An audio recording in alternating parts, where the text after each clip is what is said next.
Part 5 என்னதுன்னா மொழியோட முதல் எழுத்துக்கள், மொழியோட இறுதி எழுத்துக்கள், இது எல்லாமே வந்து நம்ம பார்க்க போகிறோம். அதுக்கப்புறம் வந்து பெயர்ச்சொல், வினைச்சொல், இடைச்சொல், உரிச்சொல், ஸோ அதெல்லாம் வந்து பார்க்க போகிறோம்.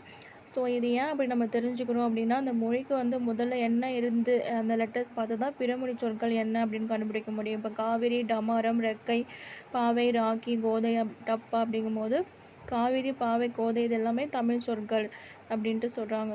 ஸோ சொற்களில் தமிழ் மொழிக்கு உரியது, பிறமொழிக்கு உரியது அப்படிங்கிறத பார்த்து யூஸ் பண்ணுறது தான் இது அப்படின்ட்டு சொல்கிறாங்க. ஸோ சொல்லோட முதல் எழுத்துக்கள் என்ன வரும்? 12 எழுத்துக்கள் முதல்ல வரும், நமக்கே தெரியும். ஸோ மெய்யெழுத்துக்கள் வந்து தனி மெய் வடிவில் சொல்லுக்கு வந்து முதல்ல வராது, உயிரெழுத்தோடு சேர்ந்து உயிர்மெய் வடிவில் தான் வரும் அப்படின்ட்டு சொல்கிறாங்க. இந்த 10 வரிசை வந்து உயிர்மெய் வடிவமாக சொல்லினுடைய முதல்ல வரும், இது நமக்கே தெரியும். இது வந்து ட, ந, ர, எரல, வழல, அந்த யா மட்டும் இதில் இல்லை. ரா, லா, ழா, இந்த 3 லாவும் 2 ராவும் டன்னகரம், இந்த வந்து மயங்கொலி எழுத்துக்கள் இருக்குல்ல, அது எல்லாமே வந்து இதில் வந்துடும், சொல்லின் முதல்ல வந்து வராது. ஸோ ஆயுத எழுத்து வந்து சொல்லின் முதலில் வராது, அது இடையில மட்டும்தான் வரும் அப்படின்ட்டு சொல்கிறாங்க. இப்போ வந்து குரல் அப்படின்னு பிரிக்கும் போது இந்த மாதிரி பிரிக்கிறோமா? ஸோ சொல்லின் முதலில் உள்ள கூ வந்து என்னவா வருது? இக்கு ப்ளஸ் ஊ அப்படின்ட்டு மெய் எழுத்தாக வருது. ஸோ இங்குங்கிற மெல்லின மெய் வந்து விதம் அப்படின்னு என்ன பொருள் தரும்? இங்கனம் அப்படின்னு நம்ம சொல்லுவோம்ல, ஸோ அந்த மாதிரி சுட்டு எழுத்துக்களோடு தான் சேர்ந்து வரும், வினா எழுத்துக்களோடு சேர்ந்து வரும் அப்படின்னு சொல்கிறாங்க. அப்போ இங்குங்கிற எழுத்து சேர்ந்து வருமானு கூட கேட்பாங்க, வரும் அப்படிங்கிற மாதிரி வரும். ஸோ உங்கனம் என்பது இப்போ வழக்கில் வந்து இல்லை அப்படின்ட்டு சொல்கிறாங்க. இலங்கை தமிழர்கள் வந்து இதெல்லாம் பயன்படுத்திட்டு வராங்க, உங்கு, உங்கனம் அப்படின்ட்டு இதெல்லாம் வந்து யூஸ் பண்ணிட்டு வராங்க அப்படின்னு சொல்கிறாங்க. அப்போ மொழியோட இறுதி எழுத்துக்கள், மொழியோட முதல் எழுத்துக்கள் எதெல்லாம் இருக்கோ அதெல்லாம் இதில் வராது. உயிரெழுத்துக்கள் வந்து 12ம் சொல்லின் இறுதியில் வரும், அது வரும். ஆனால் மெய்யெழுத்துக்கள் வந்து நங்கங்க, நமன, எரல, வழல, இது இந்த 11 எழுத்துக்களும் என்ன பண்ணும்? எமன, எங்கன அப்படின்னு சொல்லும்போது இந்த 11 எழுத்துக்களும் வந்து என்ன ஆகும் அப்படின்னா சொல்லினுடைய இறுதியில் வரும் அப்படின்ட்டு சொல்கிறாங்க. எரல, வழல, எங்கன, நமன, அந்த இதில் ஒன்று இது வந்து மிஸ்ஸிங். கசட தபரை வந்து வல்லினமை 6ம் இந்த இங்கும் வந்து வல்லினமை 1ம் சொல்லினுடைய இறுதியில் வந்து வரதில்லை அப்படின்ட்டு சொல்கிறாங்க. ஸோ அது வந்து சொல்லினுடைய இறுதியில் வந்தால் இது வந்து வராது, மீதி எல்லாமோ அப்படின்னு சொல்கிறாங்க. ஸோ பழைய இலக்கண நூலில் என்ன சொல்கிறாங்கன்னா, குற்றியலுகிற எழுத்தையும் வந்து சேர்த்துக்குவாங்களாம். இஞ்சி, இந்து, இவ்வு, இது 3ம் வந்து பழைய இலக்கிய வழக்கில் வந்து சொல்லினுடைய இறுதியில் வந்து வரும் அப்படின்ட்டு சொல்கிறாங்க. ஸோ இன்றைய வழக்கில் வந்து சொல்லுக்கு இறுதி எழுத்தாக வரதில்லை அப்படின்னு சொல்கிறாங்க, அவ்வளோதான். ஸோ இதுதான் வந்து அதே அப்படி நான் எழுதியிருக்கேன். சொல்லினுடைய முதல் எழுத்து, சொல்லினுடைய இறுதி எழுத்து என்னது அப்படிங்கிற மாதிரி இதை வந்து டேபிள் போட்டு இருக்கும், அவ்வளோதான். ஸோ அடுத்தது வந்து போலி. போலி அப்படின்னா என்னென்னா போல இருத்தல், அதாவது அது அதே மாதிரி தான் இருக்கும், ஆனால் மீனிங் எல்லாமே சேம் தான். ஸோ இதன் பொருள் என்னென்னா, அறம் செய்ய விரும்புங்கிறது ஔவையார் வாக்கு, அரண் வலியுறுத்தல் என்பது திருக்குறள் அதிகாரங்களில் 1. அறம், அரண் ஆகிய சொற்களில் ஒரு எழுத்து மட்டும்தான் மாறி இருக்கு, ஆனால் வந்து பொருள் மாறுபடவில்லை. ஸோ அதனால தான் வந்து இது போலி அப்படின்னு சொல்கிறாங்க. போலின்னா என்ன? போலல் இருத்தல் அப்படிங்கிற மாதிரி தோன்றியது அப்படின்னு சொல்கிறாங்க. சொல்லின் முதலிலோ இடையிலோ இறுதியிலோ இயல்பாக இருக்க வேண்டிய ஒரு எழுத்திற்கு பதிலாக வேறு ஒரு எழுத்து இடம்பெற்று அதை தருவது போலி அப்படின்னு சொல்கிறாங்க. அதாவது போல இருத்தல். அப்போ முதற்போலி, இடைப்போலி, இறுதி போலி, இதெல்லாம் வந்து பொருந்தா சொல்ல கேட்பாங்க. இது வந்து முதற்போலியா இடைப்போலியா அப்படிங்கிற மாதிரி கேட்பாங்க. சொல்லின் முதல்ல இருந்துச்சுன்னா அது வந்து முதல் போலி, இடையில இருந்துச்சுன்னா இடைப்போலி, இறுதி போலினா இறுதியில் இருக்குது, முற்றுப்போலினா சுத்தமாக எல்லாமே மாறிடுது. இப்போ அகம், அகன்கிறக்கா, ஸோ இதில் வந்து இது வந்து முதற் போலி அப்படின்னு சொல்கிறாங்க. பந்தல், பந்தர் அப்படிங்கும்போது இது இறுதி போலி, இல்லை அகர்த்து பதிலாக அது வருது. முற்றுப்போலி அப்படிங்கும்போது 5 அப்படிங்கும்போது அது முற்றிலுமாக என்ன ஆகுது? 5 அப்படின்ட்டு மாறுதா. ஸோ அதனால் வந்து இது முற்றுப்போலி அப்படின்ட்டு சொல்கிறாங்க. ஸோ 2, 3 போலிகளும் அமைந்த சொற்களும் இருக்குது அப்படின்ட்டு சொல்கிறாங்க. அப்போ வந்து நைந்து, நைஞ்சு அப்படிங்கும்போது இப்போ இதில் என்ன மாறுது? சூ வந்து மாறுது, அப்புறம் வந்து இஞ்சி வந்து மாறுது. அப்போ வந்து இடை, கடை போலி, முதல்ல மட்டும் மாறல, அப்போ இதில் 2 மட்டும்தான் வருது. பந்தர் அப்படிங்கும்போது இதில் என்னது? பந்தல், அப்போ வந்து இது கடைப்போலி. மைஞ்சு அப்படிங்கும்போது மஞ்சு, இது வந்து முதற்போலி. அஞ்சுங்கிறது முற்றுப்போலி. அரையருங்கிறது இடைப்போலி. இப்போ வாழைப்பழம் மிகவும் நஞ்சு விட்டது. ஸோ இதில் வந்து போலி சொல் எது அப்படின்னு சொல்லும்போது நஞ்சு அப்படிங்கும்போது அது சரியான சொல் வந்து 9. அப்போ வந்து போலி வகை என்னென்னா முற்றுப்போலி. அப்போ இதில் என்ன இருக்குது அப்படின்னா முற்றுப்போலி அப்படின்னு சொல்கிறாங்க. ஸோ அடுத்து வந்து இதில் என்னென்ன வந்து வட்டமிடுக அப்படின்ட்டு போட்டு கேட்டிருக்காங்க. அஞ்சு, அரண் இதெல்லாமே வரும். ஸோ வந்து கொடுக்கப்பட்டுள்ள சொற்களுக்கான போலிகளை வந்து எழுதுக. களம், கலன், இளஞ்சி, இளைஞ்சி அப்படின்னு வரும். ஸோ அந்த மாதிரி வந்து அடுத்து வந்து இலக்கண அடிப்படையில் சொற்கள் என்னென்னா பெயர்ச்சொல், வினைச்சொல், இடைச்சொல், உரிச்சொல். ஸோ பெயர்ச்சொல்னால் பேர் எல்லாமே உங்களுக்கு தெரியும். வினைச்சொல்னால் என்னன்னு தெரியும். இடைச்சொல் அப்படின்னா பெயர்ச்சொல்லையும் வினைச்சொல்லையும் சார்ந்து வரும் இடைச்சொல். இது வந்து தனித்து வந்து இயங்காது அப்படின்ட்டு சொல்கிறாங்க. ஏன்னா சேர்ந்து இருக்குது, அதனால தனித்து இயங்காது. தந்தையும் தாயும், மற்றொருவர், திருக்குறளை, மற்று, ஐ அப்படின்னு வரும். அடுத்து வந்து உரிச்சொல் அப்படின்னா பெயர்ச்சொல், வினைச்சொல் ஆகியவற்றின் தன்மையை மிகுதிப்படுத்த, அதாவது அதை வந்து இன்னொரு தன்மையை வந்து கூட்டுறதுக்காக. இப்போ சர்க்கரை மாதிரி, பாலில் சர்க்கரை மாதிரி இது வந்து என்ன பண்ணுது, அதை சேர்க்கறதுனால நல்லா இருக்குது அப்படின்னு சொல்கிறாங்க. அப்போ மாங்கிறது மாநகரம், பெரிய நகரம். சாலங்கிறது பெஸ்ட்டு அப்படிங்கிற மாதிரி சொல்கிறாங்க.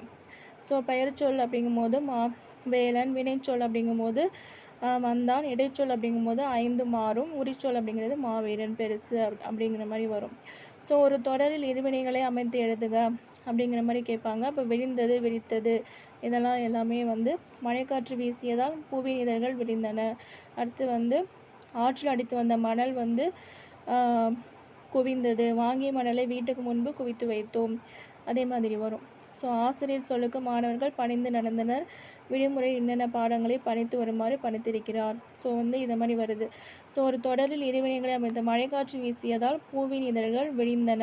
மயில் தொகை விரித்தது. அடுத்து வந்து இறைவனை பணிந்து செல்ல வேண்டும் என பெற்றோர் பணித்தனர். அடுத்து வந்து மாறு வேடத்தில் பரிசு பெற்றவுடன் வேடத்தை மாற்றி கொண்டனர். அடுத்து வந்து புதைத்துங்கும் போது ரவி மண்ணில் புதைந்த பொருளை புதைத்து வைத்தான். நீங்கு அப்படிங்கும்போது என் பெயரை நீக்க நினைத்தால் நீங்கு. அடுத்து வந்து சேர்த்து அனைவரும் ஒன்று சேர்ந்து சிதறியுள்ள விறகினை சேர்த்து பல கட்டுகளாக கட்டினர். பரப்பு மீன் இது என்னன்னா வினையடி அப்படிங்கும்போது வரும். வினையடினா வேர்ச்சொல் வர, வினையடி வர. அப்போ வந்து வினையடினா இதில் வந்து பரப்பு அப்படின்னு அர்த்தம். அடுத்து வந்து மார்கழி நடந்தான், சால பாடினான், மயிலம் உரு என்று கடி கொள் அம்ம அப்படிங்கும்போது இது என்ன அப்படின்னு, இதில் என்னென்ன பெயர்ச்சொல், என்னென்ன விடைச்சொல், என்னென்ன இடைச்சொல், என்னென்ன உரிச்சொல். இதில் வந்து இடைச்சொல் வந்து மட்டும் பார்த்துக்கோங்க. ஏன்னா பெயர்ச்சொல் வினைச்சொல் நீங்கள் கண்டுபிடிச்சிருவீங்க. இடைச்சொல் வந்து என்று, அப்புறம் வந்து கொள் அம்ம. இது வந்து அம்மங்கிறது டிஃப்ரெண்ட்டாக இருக்குது. அதே மாதிரி கொள் அப்படிங்கிறது டிஃப்ரெண்ட்டாக இருக்குது. ஸோ கொள், அம்ம, அப்புறம் என்று இது நாம வச்சுக்கோங்க. உரிச்சொற்கள் வந்து சால, உரு, கடி அப்படிங்கிற மாதிரி வரும். அடுத்து வந்து பெயர்ச்சொல்னா ஒன்றன் பெயரை குறிக்கும் சொல் பெயர்ச்சொல். ஸோ அது வந்து எந்தெந்த மாதிரி வரும், பொருளில் வந்து நம்ம பெயர் இருக்கும், இடத்துல பெயர் இருக்கும், காலத்தில் வந்து பெயர் இருக்கும், சினையில் வந்து பெயர் இருக்கும், பண்பில் வந்து பெயர் இருக்கும், தொழிலில் வந்து பெயர் இருக்கும். அப்போ வந்து பொருள் அப்படிங்கும்போது மரம், செடி, மயில், பறவை, புத்தகம், நாற்காலி, கண்ணு. உயிருள்ள பொருள், உயிரற்ற பொருள் ரெண்டுமே வரும். இடம் அப்படிங்கும்போது இடத்தின் பெயரை குறிக்கிறது. அதாவது சென்னை, பள்ளி, பூங்கா, தெரு, வேலூர், நாமக்கல். உயிரற்ற பொருள் எங்கே இருக்கும், உயிரில்லா பொருள் எங்கெங்கெல்லாம் இருக்கும், அதெல்லாம் இடப்பெயர் அப்படின்னு சொல்கிறாங்க. காலம் அப்படிங்கும்போது இப்போ வந்து நிமிடம், நாள், வாரம், சித்திரை, ஆண்டு, திங்கள், மாதம், எல்லாம் மாதம், வருஷம் எல்லாமே. அடுத்து வந்து சினைப்பெயர் அப்படிங்கும்போது கண்ணு. இந்த உயிரற்ற பொருள்கள் என்னென்ன இருக்குது, உயிருள்ள பொருளுக்கு என்னென்ன இருக்குது அப்படிங்கிறத வந்து சொல்கிறது. இப்போ வந்து கண்ணு, கை, இலை, கிளை, முகம், கை இதெல்லாம் வந்து. ஸோ முகத்தை குறிப்பது என்ன அப்படின்னு கேட்குறாங்க. அது வந்து சினைப்பெயர் அப்படின்ட்டு சொல்கிறாங்க. முகம் அப்படிங்கும்போது சினை, ஏன்னா இது உடம்புல இருக்கா, ஸோ அதனால் வந்து சினைப்பெயர் அப்படின்னு சொல்கிறாங்க. அடுத்து வந்து காலப்பெயர் அப்படிங்கும்போது காலத்தை குறிக்கின்ற பெயர். மார்கழி அப்படின்னா அது வந்து காலப்பெயர். பண்பு பெயர் அப்படிங்கும்போது நிறம், சுவை, அளவு, வடிவம் ஆகியவற்றின் அடிப்படையில் தோன்றும். செம்மை, வெண்மை, கருமை இதெல்லாம் வந்து நிறம். வட்டம், சதுரம், கூம்பு, செவ்வகம் இதெல்லாம் வடிவம். அளவுங்கும் போது 1 1/2 கிலோமீட்டர். சுவைங்கும் போது காரம், புளிப்பு, இனிப்பு. அடுத்து வந்து பண்பு பெயரில் வந்து எப்படிலாம் வந்து முடிஞ்சால் அது பண்பு பெயர் அப்படிங்கும்போது மை, ஐ, சி, பூ, ஊ, கு, ரி, ரு, அம், அர், பம், தூ இதெல்லாம் வந்து பண்பு பெயர் விகுதிகள். இப்போ இதை எப்படி நாம் வச்சுக்கலாம் அப்படின்னா, இப்போ வந்து அம்மா வந்து அம்மா கிட்ட நம்ம வந்து பம்பிக்கிட்டு இருக்கணும், இல்லாட்டி நம்மளை அரைஞ்சிடுவாங்க. எப்போ அரைவாங்க அப்படின்னா மை ஐ, என்னோட ஐயை வச்சு புக்கை வந்து உத்து வந்து குறித்து படிக்கலை அப்படிங்கும்போது என்ன பண்ணிடுவாங்க, அரைஞ்சிடுவாங்க, இல்லாட்டி துப்பிடுவாங்க, ஏன்னா தொடப்பக்கட்டை எடுத்து அரைச்சிக்கிடுவாங்க அப்படிங்கிற மாதிரி நம்ம வச்சுக்க. அப்போ வந்து மை அப்படிங்கும்போது ஐசி அப்படிங்கும்போது நம்ம பார்க்குறோம், எதை பார்க்குறோம், புத்தகத்தை பார்க்குறோம். ஊ அப்படிங்கும்போது உன்னுடைய அம்மா வந்து குறிச்சி அப்படிங்கும்போது குறி என்ன பண்ணுவாங்க, அரைஞ்சிடுவாங்க. ஸோ அரு, அதே மாதிரி ரூவும் நாம வச்சுக்கோங்க. அது ரெண்டுமே ரூன்னு வருதா. ஸோ பம்மிட்டு இருக்குல்லன்னா அப்போ பம் அப்படின்னு நாம வச்சுக்கோங்க, அவ்வளோதான்.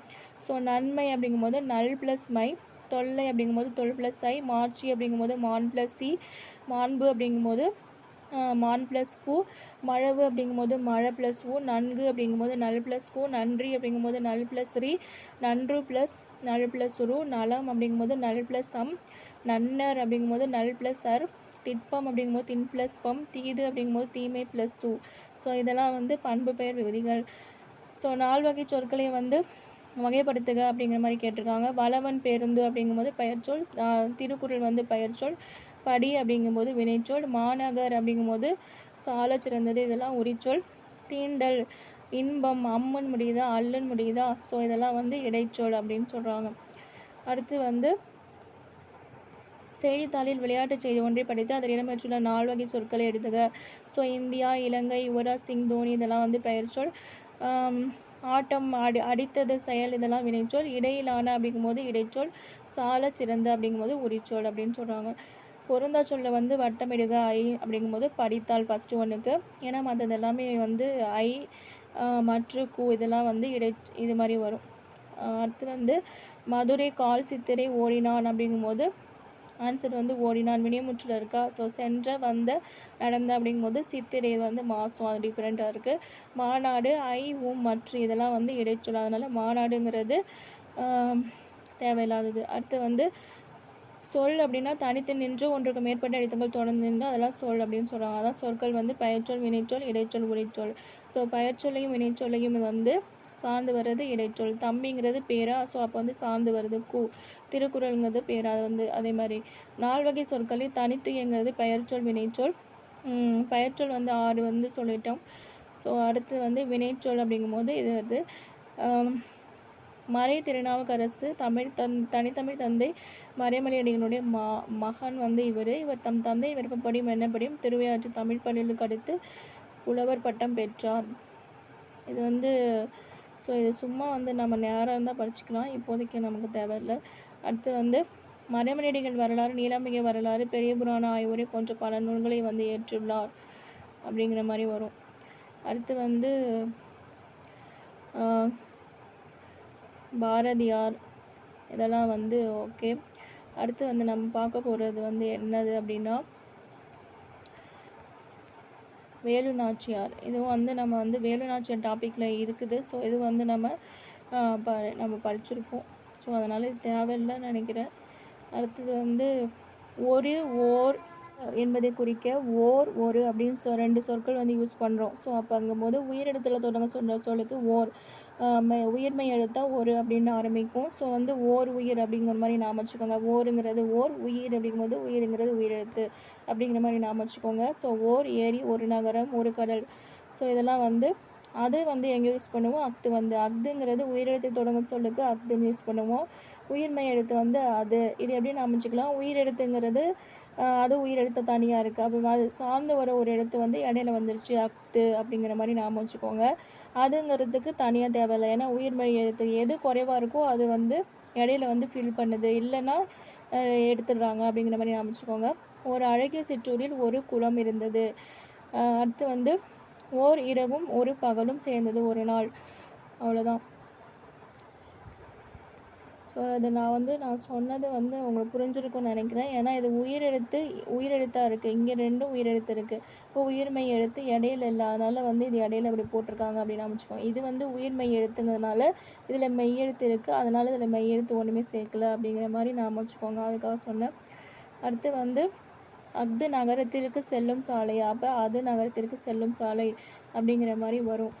அடுத்தது வந்து என்னது அப்படின்னா 2 சொற்களை இணைத்து புதிய சொற்கள் உருவாக்குக. அப்படி எனக்கு, எனக்குண்டு, எனக்கில்லை. மறைந்துள்ள 4 வகை சொற்கள் பேருந்துன பெயர்ச்சொல், வண்டி செய்தான், மாடு வந்து பெயர்ச்சொல், நகரம் பெயர்ச்சொல், நடக்கிறாள் வினைச்சொல், மற்ற இடைச்சொல், ஐ இடைச்சொல், மாநகரம் உரிச்சொல், உருப்பசி உரிச்சொல். அடுத்து வந்து வேற்றுமை உருபை சேர்க்கும்போது இது எப்படி வந்து தெரியும்? இது வந்து கண்டிப்பாக தன்மை முன்னிலை படர்க்கை அப்படிங்கிறது எல்லாத்துலேயும் வரதுனால இதில் ஏதாவது ஒன்று கேட்டாலும் கேட்பாங்க. ஏன்னா தன்மை பெயர்கள் அப்படிங்கும்போது நான், யான் என்பவை தன்மை ஒருமை பெயர்கள். நான், யான் அப்படிங்கும்போது இங்கிலீஷில் ஐன்னு சொல்லுவோமா? ஸோ அப்போ வந்து நாம், யாம் அப்படிங்கும்போது வீன்னு சொல்லுவோமா? அப்போ வந்து இது தன்மை பன்மை பெயர்கள் அப்படின்ட்டு சொல்கிறாங்க. ஸோ யான் அப்படிங்கும்போது தன்மை உரிமை பெயர் இருக்கும்போது என் அப்படின்னு வரும். அப்போ என்னுடைய, ஐங்கிறது எப்படி மாறும்? My self. அப்போ வந்து என்னுடைய அப்படிங்கும்போது மாறுமா? ஸோ ஐங்கிறது என்னை, ஆளுங்கிறது என்னால், கூங்கிறது எனக்கு, இன்னுங்கிறது எண்ணின், ஏன் வரும்? எனது அப்படிங்கும்போது தன்மை. அடுத்து யாம் அப்படிங்கும்போது அதே தான், எம்மை, எம்மாள், இம்முன்னு வரும். அது என்னன்னு வருதா, இது எம்முன்னு மாறும். ஸோ அடுத்து வந்து எம்மை, எம்மாள், எமக்கு, எம்மின், எமது, எங்கன் அப்படின்ட்டு வரும். நாம் அப்படிங்கும்போது தன்மை பெயர் வந்து என்ன ஆகும் அப்படின்னா நம் அப்படின்ட்டு குறுகும் அப்படின்ட்டு சொல்கிறாங்க. நாம் அப்படிங்கும்போது நம் அப்படின்ட்டு குறுகும். நம்மை, நம்மால், நமக்கு, நம்மின், நமது, நங்கன் அப்படின்ட்டு மாறுமா. அடுத்து வந்து யாங்கள், நாங்கள் அப்படிங்கும்போது அது எப்படி மாறும்? எங்கள் அப்படின்ட்டு மாறும். எங்களை, எங்களால், எங்களுக்கு, எங்களின், எங்களது அப்படின்ட்டு திரிந்து வரும் அப்படின்ட்டு சொல்கிறாங்க. அடுத்து வந்து இதில் வந்து திரிந்து வரும், இது வந்து குறுகி வரும், இதில் வந்து என தெரியும், இது வந்து எம் என தெரியும், இது எம் என தெரியும் அப்படின்ட்டு சொல்கிறாங்க. அவ்வளோதான். அடுத்து வந்து முன்னிலைனா நீ அப்படின்னு சொல்கிறாங்க. அப்போ நீர், நீவிர், நீர், நீங்கள் அப்படிங்கிறது முன்னிலை பன்மை. நீனா முன்னிலை ஒருமை. அப்போ அது எப்படி மாறும் அப்படின்னா நீங்கிறது யூ அப்படிங்கிற மாதிரி வரும். அப்போ வந்து நின் அப்படின்னு மாறும். நின் எனவும் உன் அணி எனவும் மாறும் அப்படின்ட்டு சொல்கிறாங்க. ஐ, அப்போ நீங்கிறது ஐனா நின்னை, உன்னை, ஆள்னா நின்னால், உன்னால், கூனா நினக்கு, உனக்கு, இன்னுனா நின்னின், உன்னின், அது அப்படின்னா நினது, உனது, கண்ணுனா நின்கண், உன்கண் அப்படிங்கிறது மாறும். நீர் அப்படிங்கும்போது முன்னிலை பெயர் வேற்றுமை இருக்கும்போது நும், அதாவது பன்மைனா உம்மு, இம்முன்னு மாறும். ஒருமை அப்படின்னா இன்னுன்னு மாறும். அப்போ நும்மை, நும்மால், நுமக்கு, நும்மின், நுமது, நும்கண், உம்மை, உம்மால், உமக்கு, உம்மின், உமது, உன்கண் அப்படிங்கிற மாதிரி மாறும். நீங்கள் அப்படிங்கும்போது முன்னிலை பன்மை பெயர் வேற்றுமை உருபு இருக்கும்போது நுங்கள், உங்கள் அப்படிங்கிற மாதிரி மாறும். ஸோ நுங்களை, நுங்களால், நுங்களுக்கு, நுங்களின், உங்களது, உங்களை, உங்களால், உங்களுக்கு, உங்களின், உங்களது அப்படிங்கிற மாதிரி வரும். அப்போ நீர்னா நும், நீங்கள்னா நுங்கள், உங்கள் அப்படிங்கிற மாதிரி மாறும். அதே மாதிரி நீ அப்படிங்கும்போது நின், உன் அப்படிங்கிற மாதிரி வரும்.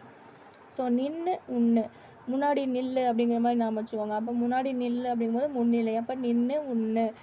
அதே மாதிரி இங்கே வந்து நும்மு, உம்மு, இம்முன்னு வரும். இங்கள், கல் போட்டு பேசும்போது நுங்கள், உங்கள் அப்படிங்கிற மாதிரி வரும். படர்க்கை அப்படிங்கும்போது தான், எல்லாமே தாம்.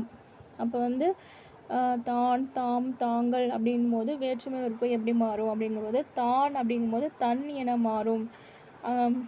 அங்கே வந்து தாம் அப்படி தம் என குறியதுன்னு மாறுதில்ல. ஸோ தாம் அப்படிங்கும்போது தன் அப்படிங்கிற மாதிரி மாறும். அப்போ தன்னை, தன்னால், தனக்கு, தன்னின், தனது, தன்கண் அப்படிங்கிற மாதிரி வரும். தாம் அப்படிங்கும்போது தம் என தெரிந்து வேற்றுமை உருபு இருக்கும்.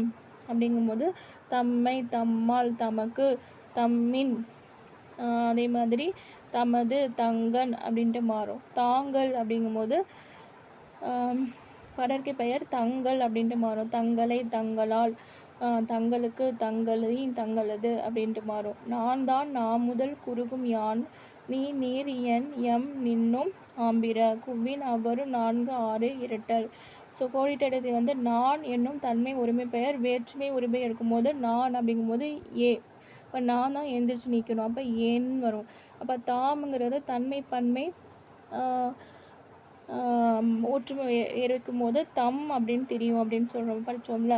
எம்முனா இது, உம்முனா முன்னிலை, தம்முங்கும் போது படர்க்கை. நீர், நீவிர், நீர், நீங்கள் அப்படிங்கிறது என்னதுன்னா நீ அப்படிங்கும்போது யூ. அப்போ வந்து முன்னிலை நீர், இதுன்னு வந்தாலே அது வந்து முன்னிலை பன்மை.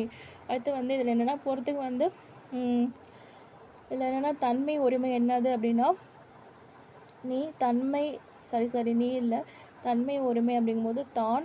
அடுத்து வந்து தன்மை பன்மை அப்படிங்கும்போது தாங்கள். முன்னிலை உரிமை தான் நீ, படர்க்கை ஒருமை அப்படிங்கிறது யான், படர்க்கை பன்மைங்கிறது நாம்.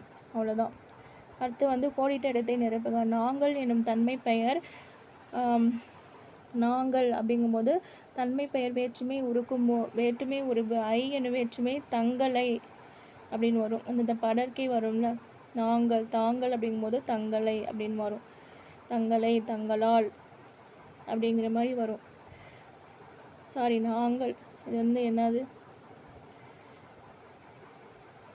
தாம் அப்படிங்கும்போது தாங்கள், தாங்கள் அப்படிங்கும்போது என்னவா மாறுதுன்னா தங்களை, தங்களால், தங்களுக்கு, தங்களின். இது வந்து தாங்கள். அவங்க என்ன கேட்குறாங்க, நாங்கள், நாங்கள் தானே கேட்டாங்க. நாங்கள், நாங்கள் அப்படிங்கும்போது எங்கள், நாங்கள் அப்படிங்கும்போது எங்கள், தன்மை பன்மை இது. ஸோ பார்த்துக்கோங்க அது கரெக்டாக. நாங்கள் வேற, தாங்கள் வேற. நாங்கள்னா தன்மை பன்மை, தாங்கள்னா படர்க்கை பன்மை. ஸோ அது வந்து நாம் வச்சுக்கோங்க. அப்போ நாங்கள் அப்படிங்கும்போது எங்கள் அப்படின்னு வரும். நான், யான் என்பவை. நான், நான்ங்கிறது இதெல்லாம் என்னது அப்படின்னு கேட்குறாங்க. நான், யான் அப்படிங்கும்போது தன்மை பன்மை. நாம் என்னும் நான், நான் யான் அப்படிங்கும்போது தன்மை ஒருமை. நான், யான், ஒரு நிமிஷம் இருங்க. நான், நான், யான் செக் பண்ணிக்கிறேன் எதுக்கும். நான், யான், யான் அது வந்து தன்மை ஒருமை தான் ஆன்சர். அடுத்தது வந்து யாம் எனும் தன்மை பன்மை பெயர் வேற்றுமை உருபை ஏற்கும் போது நம் என குறுகும். அதுக்கு ஆன்சர். அடுத்து வந்து வினை அடிப்படையில் உருவாகும் பெயர்கள். வினை அடிப்படையில் உருவாகும் பெயர்கள்னால் தொழிற்பெயர்கள், இன்னொன்று வந்து வினையாளனி பெயர்கள். ரெண்டுமே வந்து காலம் உணர்ந்து உணர்த்தும், இன்னொன்று உணர்த்தாது. தொழிற்பெயர் வினையாளனி பெயரை வெளிப்படையாக உணர்த்தும், வெளிப்படையாக உணர்த்தாது. அதாவது வெளிப்படையாக உணர்த்தும், ஆனால் எப்படி உணர்த்தும்னா வெளிப்படையாக உணர்த்தும், இது குறிப்பாக உணர்த்தும் அப்படின்ட்டு சொல்கிறாங்க. வினை அடிப்படையில் உருவாகும் பெயர்கள் ஒரு வினை அடிச்சொல்லானது எந்த மாற்றத்திற்கும் உள்ளாகாமல் அப்படியே பெயராக வருதல் உண்டு. ஸோ தமிழில் உள்ள அடிச்சொற்கள் பல பெயருக்கும் வினைக்கும் பொதுவாக உள்ளன. பெயர்னா 2 கட்டு கீரை அப்படிங்கும்போது இதில் வந்து என்னது, கீரையை வந்து 2 கட்டு அப்படிங்கிற மாதிரி வரும். வினை அப்படிது பூக்களை மாலை கட்டு அப்படிங்கிற மாதிரி வருது. ஸோ வந்து ரெண்டுத்துக்கும் வந்து வித்தியாசம் பாருங்கள். கீரை வந்து 2 கட்டு கீரை அப்படின்னு வருது. பூக்களை வந்து கட்டு அப்படிங்கும்போது வினை அப்படிங்கிறது முடியுது.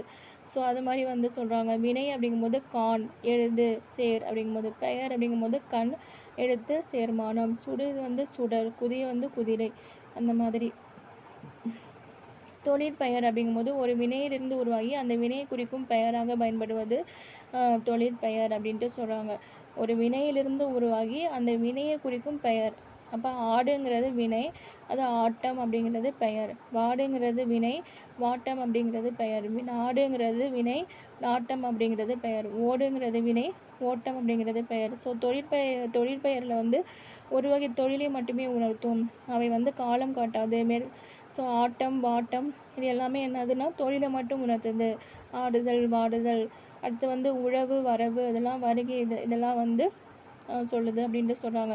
உழவர் செய்யும் தொழில் உழுதல், தயார்காலம், இதெல்லாம் வந்து சொல்கிறாங்களா. இவ்வாறு ஒரு செயலின் அல்லது வினையின் பெயராக அமைவது தொழிற்பெயர் அப்படின்ட்டு சொல்கிறாங்க. தொழிற்பெயர் வந்து எண், இடம், காலம், பால் அதெல்லாம் காட்டாது. படர்க்கை இடத்துல மட்டும்தான் வரும். ஒரு வினை அல்லது செயலை குறிக்கும் பெயரானது எண், இடம், காலம் குறிப்பாகவோ வெளிப்படையாக உணர்த்தாமல் வருவது தொழிற்பெயர். ஸோ ரெண்டுமே வெளிப்படையாக உணர்த்தாத படர்க்கை மட்டும்தான் வரும் அப்படின்ட்டு சொல்கிறாங்க. ஸோ ஈதல், நடத்தல், அவங்க நடக்கிறாங்க, ஏதோ பண்ணி ஏதோ பண்ணுறாங்க, அதனால் எதுவுமே காட்டாது எந்த இடத்துல இருக்குது எதுவுமே. ஸோ அதனால் இது வந்து தொழிற்பெயர்கள் அப்படின்னு சொல்கிறாங்க. தொழிற்பெயரை வந்து விகுதி பெற்ற தொழிற்பெயர், முதல்நிலை தொழிற்பெயர், முதல்நிலை திரிந்த தொழிற்பெயர் அப்படின்ட்டு சொல்லுவாங்க. ஸோ விகுதி பெற்ற தொழிற்பெயர் அப்படிங்கும்போது நடத்தல், உண்ணல், வாழ்வு, வாழ்க்கை இதெல்லாமே கவனிச்சிங்கன்னா என்ன நடக்கும், நட, உண் இதெல்லாம் வினைப்பகுதிகள். தல், அல், ஊ, கை இதெல்லாம் சேர்ந்து வருதா. ஸோ அதனால் விகுதி பெற்ற தொழிற்பெயர். வினைப்பகுதியுடன் தொழிற்பெயர் விகுதி சேர்ந்து வருவது விகுதி பெற்ற தொழிற்பெயர் அப்படின்ட்டு சொல்கிறாங்க. ஸோ நடத்தலில் வந்து நடங்கிறது வினையடி, தல், கை, அல் இதெல்லாம் வந்து என்னென்னா விகுதி அப்படின்ட்டு சொல்கிறாங்க. ஒரே வினையடி பல விகுதிகளையும் ஏற்கும். இப்போ நட என்பது வினையடி.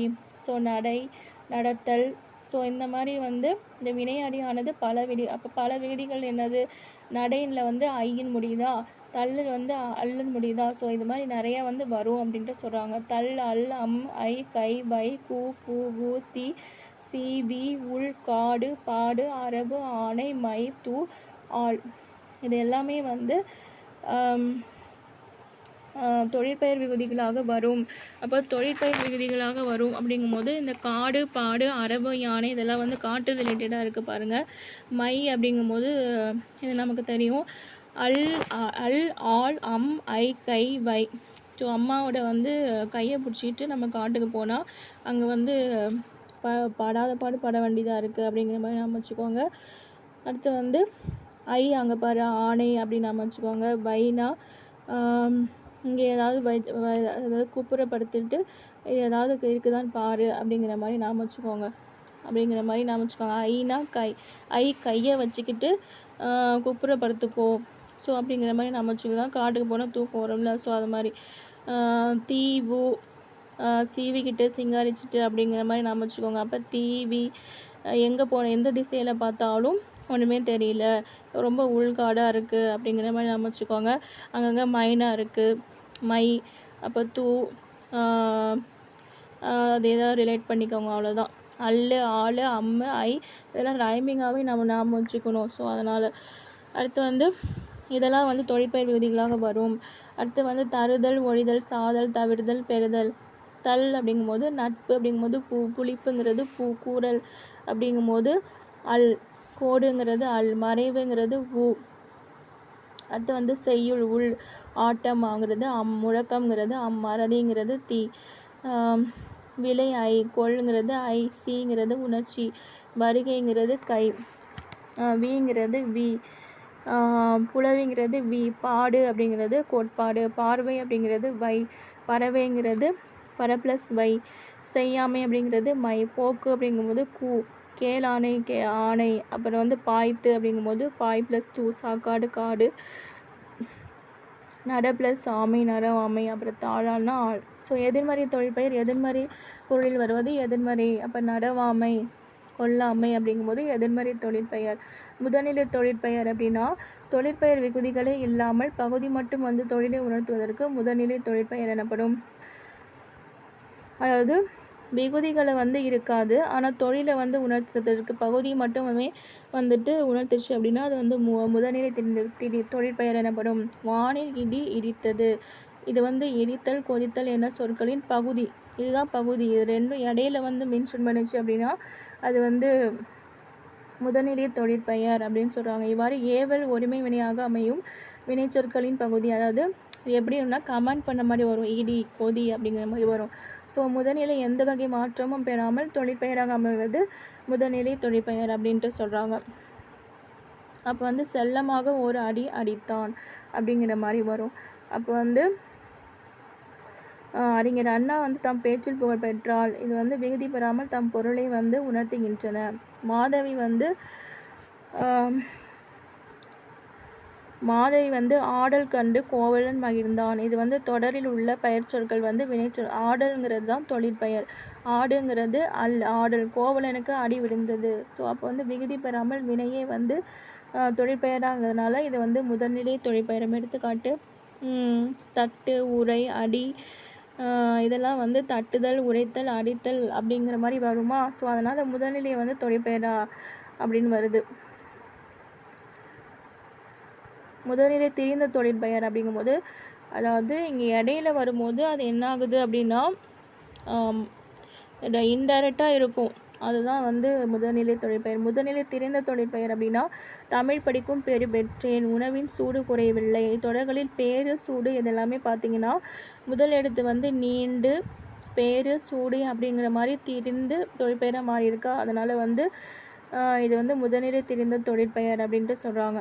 ஸோ தொழிற்பெயர்னா கெடுதல், முதல்நிலை அப்படிங்கிறது கெடு, முதல்நிலை திரிஞ்சு அப்படிங்கும்போது கேடு அப்படிங்கிற மாதிரி வரும். வீடுனா வீடு, மீன்னா மீன், கொள்னா கோள், உடன்பாடு அப்படின்னா உடன்பாடு. அறிவறிந்த மக்கள் பேரு அவனுக்கு என்ன கேடு, இப்போ வந்து பெரு கேடு அப்படிங்கிற மாதிரி பேரு கேடு அப்படின்ட்டு மாறுதான். ஸோ அதுதான் வந்து சொல்கிறாங்க. பின் வரவற்றில் மிகுதி பெற்ற தொழிற்பெயர் வந்து படித்தல். அடுத்து வந்து முதல்நிலை தெரிந்த தொழிற்பெயர் அப்படிங்கும்போது இது என்ன நம்ம படித்தோம், முதல்நிலை தெரிந்த தொழிற்பெயர். அப்போ வந்து இதில் என்ன வருது அப்படின்னா ஊர் அப்படிங்கிற மாதிரி வரும். ஓட்டம் அப்படிங்கும்போது இது விகுதி பெற்ற தொழிற்பெயர். பிடிங்கிறது முதல்நிலை தொழிற்பெயர், பிடித்தல் அப்படிங்கிற மாதிரி வருமா. அப்போ வந்து சூடு அப்படிங்கும்போது சுடுன்னு வரும். இப்போ முதல்நிலை தெரிந்த தொழிற்பெயர் அப்படிங்கிற மாதிரி வருது. ஸோ தாங்கள் இங்கு வந்தது மகிழ்ச்சி அளிக்கிறது. அவர் இவ்வாறு கூறியது நன்றாக எளிய தொடர்களில் வந்தது கூறியது முறையே வந்த செயல் கூறிய செயல் என்பவை மட்டுமே கூட்டுகின்றன. இவ்வாறு காலம் காட்டும் தொழிற்பெயர்கள் வேறு சிலவும் உண்டு அப்படின்னு சொல்கிறாங்க. அதாவது சில சமயத்தில் வந்து சில இதில் மென்ஷன் மட்டும் காட்டும் அப்படின்ட்டு சொல்கிறாங்க. இனியும் கூட்டத்தில் பேசிக்கொண்டிருப்பது நன்றன்று. ஸோ சில சமயத்தில் இந்த மாதிரி மென்ஷனும் பண்ணும் அப்படின்ட்டு சொல்கிறாங்க. அடுத்து வந்து வினையாளனையும் பெயர்கள்.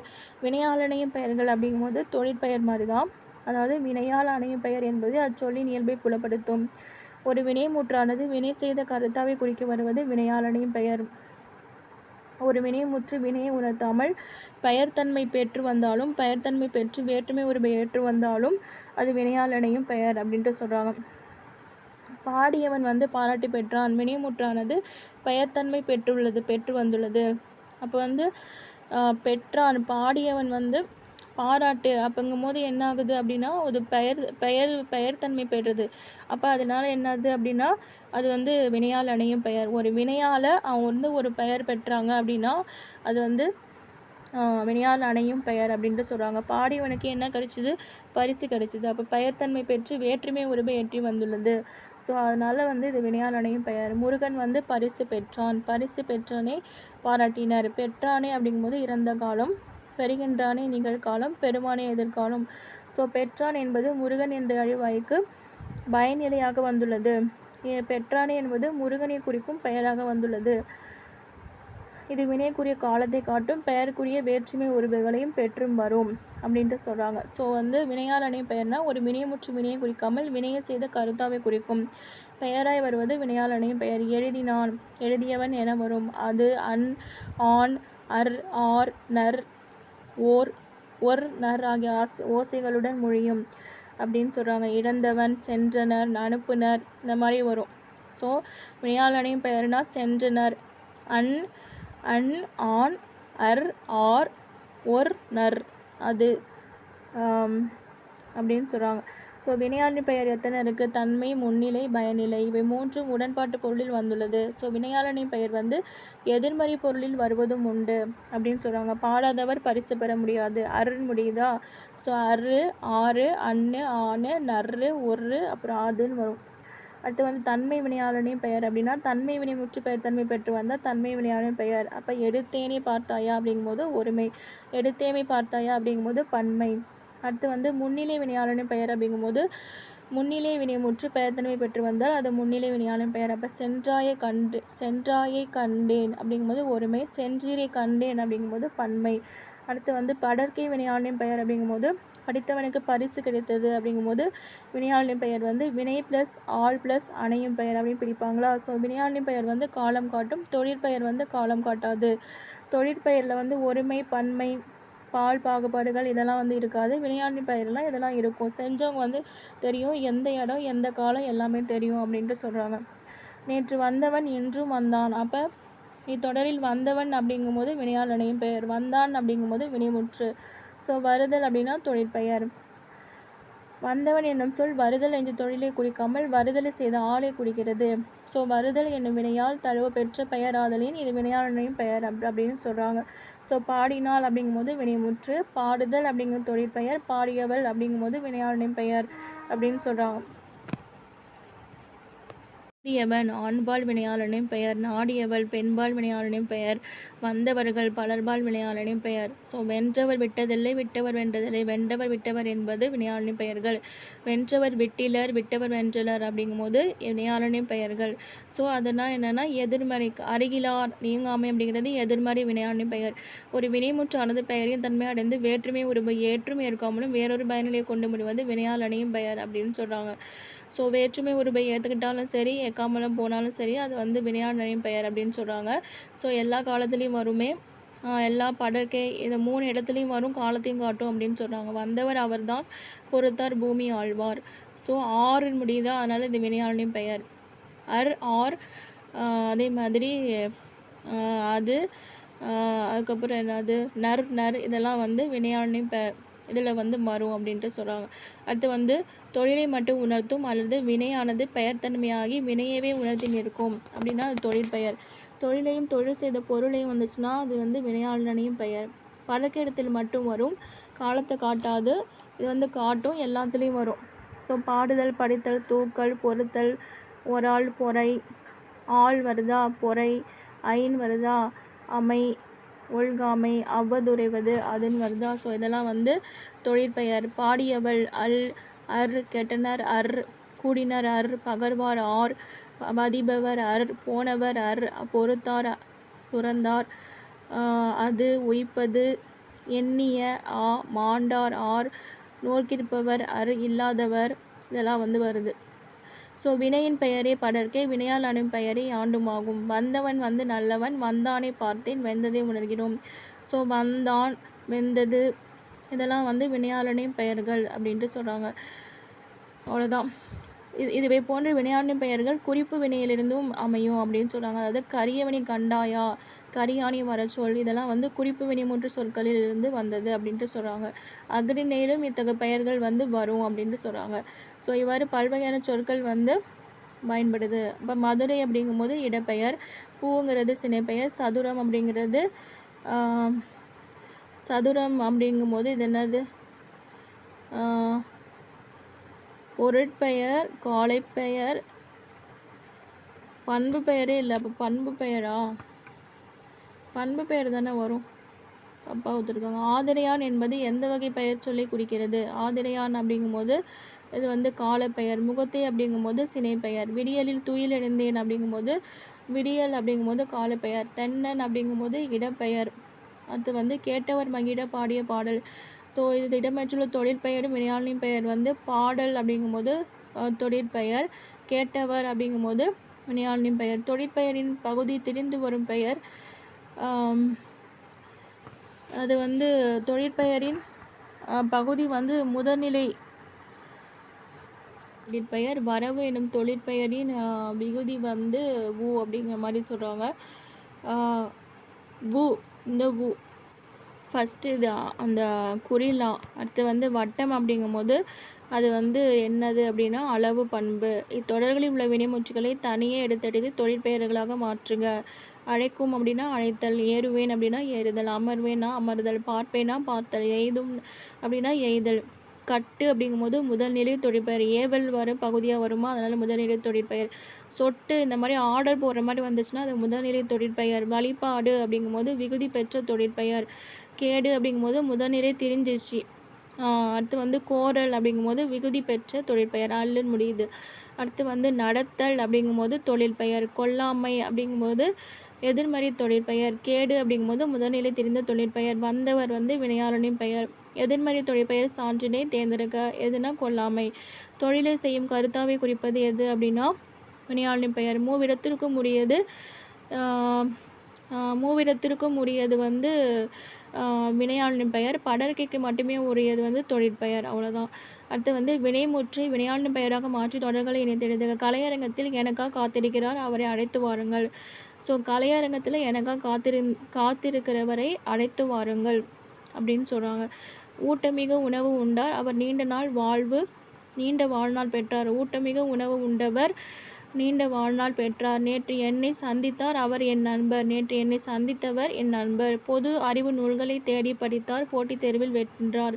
பொது அறிவு நூல்களை தேடி படித்தவர் போட்டித் தேர்வில் வென்றார். அடுத்து வந்து தொழிற்பெயர்களின் பொருளை புரிந்து கொண்டு தொடர்களை முழுமை செய்க. நிலத்துக்கு அடியில் கிடைக்கும் புதையல் யாவும் அரசுக்கே சொந்தம். நெகிழி பொருட்களை மண்ணுக்கு அடியில் புதைத்தல் நிலத்தடி நீர்வளத்தை குன்றச் செய்யும். காட்டு விலங்குகளை சுடுதல் தடை செய்யப்பட்டுள்ளது. செய்த தவறுகளை சுட்டல் திருந்த உதவுகிறது. காற்றின் மெல்லிய தொடுதல் பூக்களை தலையாட்ட வைக்கிறது. கைகளின் நேர்த்தியான தொடுத்தல் பூக்களை மாலையாக்குகிறது. பசுமையான காட்சியை வந்து காணுதல் கண்ணுக்கு நல்லது. பொது வாழ்வில் நடித்தல் கூடாது, நடிப்பில் அவரை மிஞ்ச ஆள் கிடையாது அப்படிங்கிற மாதிரி வரும். அவ்வளோதான். அடுத்து வந்து படித்தான், ஆடுகின்றால், பறந்தது, சென்ற, கண்டு ஆகியவை செயலை அடிப்படையாக கொண்ட சொற்களாகும். செயலை வினை என்றும் குறிப்பர். இவ்வாறு ஒன்று செயலை குறிக்கும் சொல் வினைச்சொல் அப்படின்ட்டு சொல்கிறாங்க. ஸோ தமிழில் வந்து சொற்களை வந்து பெயர், வினை, இடை, உரி இதெல்லாம் வந்து வினைச்சொல்னா என்னென்னா செயலையும் காலத்தையும் காட்டும். வேற்றுமை உருபு ஏற்காது அப்படின்னு சொல்கிறாங்க. அதாவது வேற்றுமை உருபு எடுத்துக்காது அப்படின்னு சொல்கிறாங்க. ஸோ வினை முற்று அப்படிங்கும்போது முக்காலத்துக்கும் பொருத்தமுடைய வினைமுற்று முக்காலத்துக்கும் இருக்கும் ஒரு பொருளை விளக்கும் போது அத்தொடரின் வினைமுற்று செய்யும் எனும் வாய்ப்பாட்டில் அமைதல் வேண்டும். இவ்வாறு யார் குறிக்கிறாங்கன்னா தொல்காப்பியர். அதாவது நீர் குளிரும், மழை நிற்கும், ஞாயிறு தோன்றும், பெய்யும், மீயும் அப்படின்னு முடியுதா. ஸோ அதனால் இவை அனைத்தும் செய்யும் என்னும் வாய்ப்பாட்டால் அமைந்துள்ளன. இதுபோல் ஆங்கிலத்திலும் உண்டு. முன்னிலை காலமும் தோன்றும் இயற்கை எம்முறை சொல்லு நிகழும் காலத்து மெய்நிலை பொது சொல் கிளத்தல் வேண்டும். தொல்காப்பியம். அடுத்து அருளரசு வந்தான், வளவன் வந்தான். ஸோ வந்தான், நடந்தான் இதெல்லாமே வினைச்சொற்களின் பொருள் முற்று பெற்று வந்துள்ளது. ஸோ இவ்வாறு தன் பொருளில் முற்று பெற்று வந்துள்ள வினைச்சொற்களை வினைமுற்றுகள் அப்படின்னு சொல்கிறாங்க. ஸோ இது எல்லாமே என்னது முற்று வினை அப்படின்னு சொல்கிறாங்க. ஆண் என்னும் மிகுதி பெற்றுள்ளதால் உயர்திணையையும் ஆண்பாலையும் ஒருமை என்ற எண்ணையும் படர்க்க இடத்தையும் உணர்த்துகின்றன. இத்து என்ற இடைநிலை வந்துள்ளதால் இது இறந்த காலத்தை உணர்த்துகிறது. வினைமுற்றானது எழுவாய்க்கு பயனிலையாமையும் முக்காலங்களில் ஒன்றை உணர்த்தும். திணை, பால், எண் இதெல்லாத்தையும் காட்டும். தொழிகிலன் அப்படிங்கும்போது இது எதிர்மறை வினைமுற்று, தெரிநிலை வினைமுற்று, குறிப்பு வினைமுற்று என இரு வகைப்படும் அப்படின்னு சொல்கிறாங்க. அது வினைமுற்றானது எழுவாய்க்கு பயனிலையாகவும் இருக்குமா, ஏதாவது ஒன்றை உணர்த்திடும். திணை, பால், எண் இது எல்லாத்தையும் காட்டிடும் அப்படின்னு சொல்கிறாங்க. தெரிநிலை வினைமுற்று அப்படின்னா ஒரு செயலை தெளிவாக தெரிவிக்கும் வினை தெரிநிலை. அதாவது கூ என வேற்றுமை உருபு கொடை பொருளை குறிக்கிறது. இவ்வுருபை மேலும் பகுக்க முடியாது. ஸோ கூ என்ற உருபை முருகன், பசித்தவன் ஆகிய சொற்களிலிருந்து பிரித்தாலும் பெயர் சொற்கள் பொருளை தருகின்றன. அதாவது முருகனுக்கு தந்தான், பசித்தவருக்கு உணவளித்தான். அப்போ இது என்னது பெயர் வேற்றுமை உருபை. இவ்வுருபை மேலும் பகுக்க முடியாது தான். ஸோ அதனால் இது பெயர் சொற்கள் பொருளை தந்துடும். இப்போ நீங்கள் அதை எடுத்தாலும் இது தந்துடும் அப்படின்னு சொல்கிறாங்க. ஆனால் கொக்கு, சுக்கு ஆகிய சொற்களில் உள்ள கூ என்பதை பிரிக்க முடியாது. ஸோ பிரித்தால் கொக்கு, சுக்கு அப்படிங்கிற மாதிரி பொருள் தராது. ஸோ அதனால் இது முருகனுக்கு இதில் கூங்கிறது ஒரு உருபன் அப்படின்னு சொல்கிறாங்க. கொக்குக்கு இது ஒரு உருபன் அன்று அப்படின்னு சொல்லுவாங்க. உருபன்னா என்னென்னா இங்கிலீஷில் மார்ஃபீம் அப்படின்னு சொல்லுவாங்க. இது சொல்லின் உறுப்பே அப்படின்னு சொல்கிறாங்க. வினைமுற்று இந்த வினைமுற்றின் மிகுதியானது திணை, பால், எண், இடம் அயற்சி உணர்த்துகிறது. ஸோ நடந்தான் அப்படிங்கும்போது இது உயர்திணை. திணைனா என்னன்னு சொல்லிடுறோம், ஆண் சொல்லிடுறோம், ஆண்பால்னு சொல்லிடுறோம். எண் ஒருத்தவங்க தான். ஸோ படர்க்கே அவன் தானே நடந்தான் அப்படிங்கிற மாதிரி வரும். ஸோ இதெல்லாம் என்னென்னா இறந்த காலத்தையும் காட்டுகிறது. ஸோ வினையை செய்கிறது யார்? ஆனால் மாணவி கட்டுரை எழுதினாள். ஸோ செய்பவர் இது என்னென்னா மாணவி. அப்போ ஒரு வினையை செய்கிறது மாணவி. அவங்க செய்த கருவி என்னது? பேனா. ஸோ அதெல்லாம் உணர்த்துது. இடம் என்னது? எங்கேயோ உட்காந்துட்டு எழுதுகிறாங்க. வினைக்குரிய செயல் என்னது? எழுதுறது. வினைக்குரிய காலம் என்னது? இறந்த காலம். ஸோ வினையால் செய்யப்படுகின்ற பொருள் கட்டுரை அப்படிங்கிற மாதிரி சொல்கிறாங்க. ஸோ அதுதான் இங்கே எக்ஸ்பேண்ட் பண்ணியிருப்பாங்க. அடுத்து செய்பவன், கருவி, காலம், செயல் இதெல்லாமே வினை தான். இது ஆறுமே தருவது வினை அப்படிங்கிற மாதிரி சொல்லுவாங்க. ஸோ வரைந்தான் அப்படிங்கும்போது தெளிவாகவே தெரிஞ்சு போச்சு. அதனால் இது தெரிநிலை அப்படின்னு சொல்கிறாங்க. வரைதல்ங்கிறது இறந்த காலத்தில் நடைபெற்றுள்ளது. ஸோ அதனால் இது எல்லாமே டைரெக்டாக தெரியுதா. அதனால் தெரிநிலை வினைமுற்று. அவன் வரைந்தான் செய்பவன். அவன் தூரிகையால் வரைந்தான் கருவி. அவன் தூரிகையால் சுவரில் வரைந்தான் இடம். அவன் தூரிகையால் சுவரில் படம் வரைந்தான் செய்படும் பொருள். ஸோ இதனால் ஆறும் என்ற சொல்லில் உள்ள முற்றுமையாகும். இதனை சிறப்புமை என்றும் கூறுவர் அப்படின்ட்டு சொல்கிறாங்க. ஸோ சிறப்புக்குரியன என்பது அவருக்கு தரும் விளக்கம். பொருள் கொள்வதால் சிறப்பற்ற சிலவும் இவ்வினையால் அறியப்படும். அவை இன்னதற்கு இது பயன் என்று வாய்ப்பாட்டில் அமையும். அதாவது எடுத்துக்காட்டாக யாரோ ஒருவர் கேட்டதற்காக வரைந்தான், பணம் பெற வேண்டும் என்னும் பயன் நோக்கி வரைந்தான் முதலியவற்றையும் பெற வாய்ப்புண்டு. தெரிநிலை வினைமுற்றில் பகுதி செயலையும் விகுதி செய்பவனையும் இடைநிலை காலத்தையும் காட்டும். ஸோ எழுதினால் இந்த வினைமுற்று ஆணையும் வெளிப்படுத்துதா அப்படின்னு கேட்குறாங்க. அடுத்து குறிப்பு வினைமுற்று செயல் செய்பவரை வெளிப்படையாக காட்டாது, ஆனால் காலத்தை தான் உணர்த்துது, ஆனால் வெளிப்படையாக காட்டாது, குறிப்பாக சொல்லுது அப்படின்னு சொல்கிறாங்க. இது அடியாக குறிப்பு வினை தோன்றும். அடுத்து இவன் பொன்னன் என்பது பொன்னே உடையவனாக இருந்தான், இருக்கிறான், இருப்பான் என பொருள் உணர்த்தி செயலையும் காலத்தையும் குறிப்பாகவும் செயல் செய்பவனை வெளிப்படையாகவும் கூறுகிறது. இந்த வினைமுற்று தான் காலத்தை வெளிப்படையாக காட்டாது, செய்பவரை முதன்மைப்படுத்துது. அப்படிங்கிற பட்சத்தில் இப்போ இது என்ன ஆகும் அப்படின்னா, இப்போ அவன் பொன்னன் அப்படிங்கும்போது அவன் யார் அப்படிங்கிறத இப்படி சொல்கிறாங்க, இப்படி குறிப்பால் சொல்கிறாங்க. அதனால் இது குறிப்பு வினைமுற்று. அப்போ என்னது? பொன்னே உடையவன். அவன் பொன்னே உடையவன் அப்படிங்கிற மாதிரி சொல்கிறாங்க. அவன் விழுப்புரத்தான் அப்படிங்கும்போது விழுப்புரத்தில் வாழ்பவன். நாடன், ஊரன் இதெல்லாம் ஃபார் எக்ஸாம்பிள் குழையன் அப்படிங்கிற மாதிரி வரும். அடுத்து காலம் அப்படிங்கும்போது ஆதிரையான். அவன் சித்திரையான். சித்திரையில் அவன் பிறந்துட்டான். ஸோ அவனை பற்றி மென்ஷன் பண்ணுறாங்க அந்த இது எழுவாயை கிட்டத்தட்ட. ஸோ அதனால் வந்து இது வந்து குறிப்பு வினைமுற்று அப்படின்னு சொல்கிறாங்க. அவன் கண்களே உடையவன், கண்ணன், மூக்கன், இந்த மாதிரி சினை. அடுத்து வந்து கரியன் அப்படிங்கும்போது நல்ல இயல்புகளை உடையவன், அவன் நல்லனா நல்ல இயல்பாக இருக்கான். தொழில்னா எழுத்தன், அவன் உழவன், விடுதலை செய்பவன். நடிகன், நடையன், இதெல்லாம் வந்து என்னென்னா தொழில், நடை, நடி, இதெல்லாம் ஃபார் எக்ஸாம்பிள் கரி, நல்லன், இதெல்லாம் வந்து சொல்கிறாங்க. ஸோ குறிப்பு வினைமுற்று வந்து அறுவகை பயிற்சிகளின் அடியாக தோன்றியது. காலம் காட்டும் இடைநிலைகள் இருக்காது. நாட்டை உடையவனாக இருக்கிறான், தையில் பிறந்தவளாக இருக்கிறாள் என அறிய முடிகிறது. ஸோ இதை வந்து ஏனைய இரு காலங்களும் இருந்தான், இருந்தால், இருப்பான், இருப்பாள் அப்படின்னு சொல்கிறாங்க. ஸோ முக்காலத்தையும் குறிப்பாக உணர்த்துச்சுன்னா அது வந்து குறிப்பு வினைமுற்று. வரைத்து இது வந்து என்னென்னா அக்ரிணி மாதிரி. ஸோ அப்போ ஒருத்தவங்க செய்கிறாங்க, அப்போ வந்து என்னது சரி அக்ரிணியில் வரைத்து அப்படிங்கும்போது ஒன்றன்பால் குறிப்பு வினைமுற்று. சால்வியின் வரைத்து அப்படிங்கும்போது அக்ரிணி ஒன்றன்பால் குறிப்பு வினைமுற்று அப்படின்னு சொல்கிறாங்க. அவன் என்னும் எழுவாய்க்கு பயனிலையாக வந்த பொன்னன் என்பதே குறிப்பு வினை. பொன்னை உடையவனாக இருந்தான், இருக்கின்றான், இருப்பான் அப்படின்னு சொல்கிறாங்க. பொருள் முதல் ஆறினும் தோற்றி முன் ஆறனுள் வினை முதல் மாத்திரை விளக்கல் வினை குறிப்பே அப்படின்ட்டு நன்னூல் சொல்கிறாங்க. மலர்விழி எழுதினான், கண்ணன் பாடுகிறான், மாடு மேயும். இது எல்லாமே கவனிச்சிட்டிங்கன்னா என்னென்னா பொருள் வந்து முற்று பெற்ற வினைச்சொற்களை வந்து முற்று வினை அப்படின்னு சொல்லுவாங்க. அதாவது வினைமுற்று. வினைமுற்றானது 5 பால்கள், 3 காலம், 3 இடம், இது எல்லாத்துலேயும் வரும். ஸோ குறிப்பு வினைமுற்றில் என்று ஏவல் வினைமுற்று, வியங்கோல் வினைமுற்று என பிற வகை வினைமுற்றுகளும் இருக்குது அப்படின்னு தான் சொல்கிறாங்க.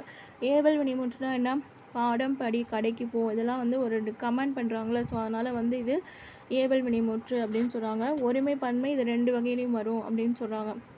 சொல்லு மீன், உணர் மீன், காணீர், எழுது ஒருமை, எழுதுமீன் பன்மை, காண்கிலர் எதிர்மறை வினைமுற்று, பன்மை ஏவல் வினைமுற்று. ஸோ கேட்டி அப்படிங்கும்போது முன்னிலை ஏவல் வினைமுற்று. அடுத்து வந்து கேட்டி, அடுத்து வந்து வியங்கோல் வினைமுற்று. வார்த்துதல், வைதல், விதித்தல், வேண்டல், இதெல்லாத்துலேயும் வருது வியங்கோல் வினைமுற்று. ஸோ இந்த வினைமுற்று இரு திணைகளையும் 5 பால்களையும் 3 இடங்களையும் காட்டும். அதன் மிகுதிகள் கா, இய, இயர், அல் அப்படிங்கிற மாதிரி வரும். ஸோ வாழ்க, ஒழிக, வாழியர், வாரல் அப்படிங்கலாம் என்னென்னா வியங்கோல் வினைமுற்று. ஸோ இது வந்து ஏவல் வினைமுற்றுனா முன்னிலையில் மட்டும்தான் வரும். ஒருமை பன்மை வேறுபாடு இருக்கும். கட்டளை பொருளை மட்டும் உணர்த்தும். விகுதி பெற்றும் வரும், பெறாமலையும் வரும். இப்போ பெய்திடாய் அப்படிங்கும்போது ஏவல் வினைமுற்று. கரவேல் அப்படிங்கும்போது எதிர்மறை ஏவல் வினைமுற்று அப்படின்னு சொல்கிறாங்க. வியங்கோல் வினைமுற்றுனா இரு திணை, ஐம்பால், இது எல்லாத்துக்குமே பொதுவாய் வரும். ஒருமை பன்மை வேறுபாடு இருக்காது. வார்த்துதல், வைதல், விதித்தல், வேண்டல், விதித்தல், இதெல்லாமே வந்து உணர்த்தும் அப்படின்னு சொல்கிறாங்க. மாடு பயலில் புல்லை மேய்ந்தது. தொடர் உள்ள வினைமுற்று என்னது, மேய்ந்தது. இறந்த கால வினைமுற்று என்னது, இதில் படித்தான், அடைக்கினான், உண்பான், இதெல்லாம் பார்த்தாலும் தெரிஞ்சிடும். ஸோ ஏவல் வினைமுற்று செல் அப்படிங்கும்போது ஓடு, ஏவல் வினைமுற்று சொல் அப்படிங்கும்போது ஓடு அப்படிங்கிற மாதிரி வரும். மற்றது எல்லாமே வந்து வியங்கோல் வினைமுற்று, செல்க, வாழ்க, வாழிய அப்படிங்கும்போது. அடுத்து வந்து இந்திய மொழிகளின் மூலமும் வெறுமாக தமிழ் திகழ்கின்றது. இது என்னது, வினைமுற்றாக மாற்றி எழுதணுமா. வைதேகி நாளை நடைபெறும் கவியரங்கில் கலந்து கொள்வாள். உலகில் 3000 மொழிகள் மட்டுமே பேசப்படுகின்றன. அடுத்து வந்து குழந்தைகள் அனைவரும் சுற்றுலா சென்றார்கள். தவறுகளை திருத்தினான் அப்படிங்கிற மாதிரி வருது. அடுத்து வந்து எச்சம், ஒரு வினையானது பால் உணர்த்து மிகுதி பெற்றிருக்குமானால் அத்தகைய வினை வந்து வினைமுற்று அப்படின்னு சொல்கிறாங்க. பால் உணர்த்து மிகுதி பெற்றும் பெறாமலும் இருந்துச்சுன்னா அது வந்து எச்சம் அப்படின்னு சொல்கிறாங்க. அது சிரித்தான், இது வந்து பாலானது விகுதி பெற்று முடிந்துள்ளது. ஸோ சிரித்து பால் அப்படிங்கும்போது விகுதி பெறாமல் உள்ளது. ஸோ கருத்து வந்து முடிவதற்கு மற்றொரு சொல்லானது தேவைப்படுகிறது. ஸோ எச்ச சொற்களின் கருத்தை முடிப்பதற்கு தேவைப்படும் மற்றொரு சொல் பெயராகவும் இருக்கலாம், வினையாகவும் இருக்கலாம். ஸோ எச்சமானது பெயரை கொண்டு முடிந்தால் அது பெயரெச்சம். ஸோ ஏதோ ஒரு சொல் தேவைப்படுதில்ல, அது பெயராக இருந்துச்சுன்னா அது பெயரெச்சம், வினையாக இருந்துச்சுன்னா அது வினையச்சம். அப்போ சிரித்த பெண் அப்படிங்கும்போது சிரித்தங்கும்போது எச்சம் அப்படின்னு சொல்கிறாங்க. சிரித்து அப்படிங்கும்போது வினையச்சம்.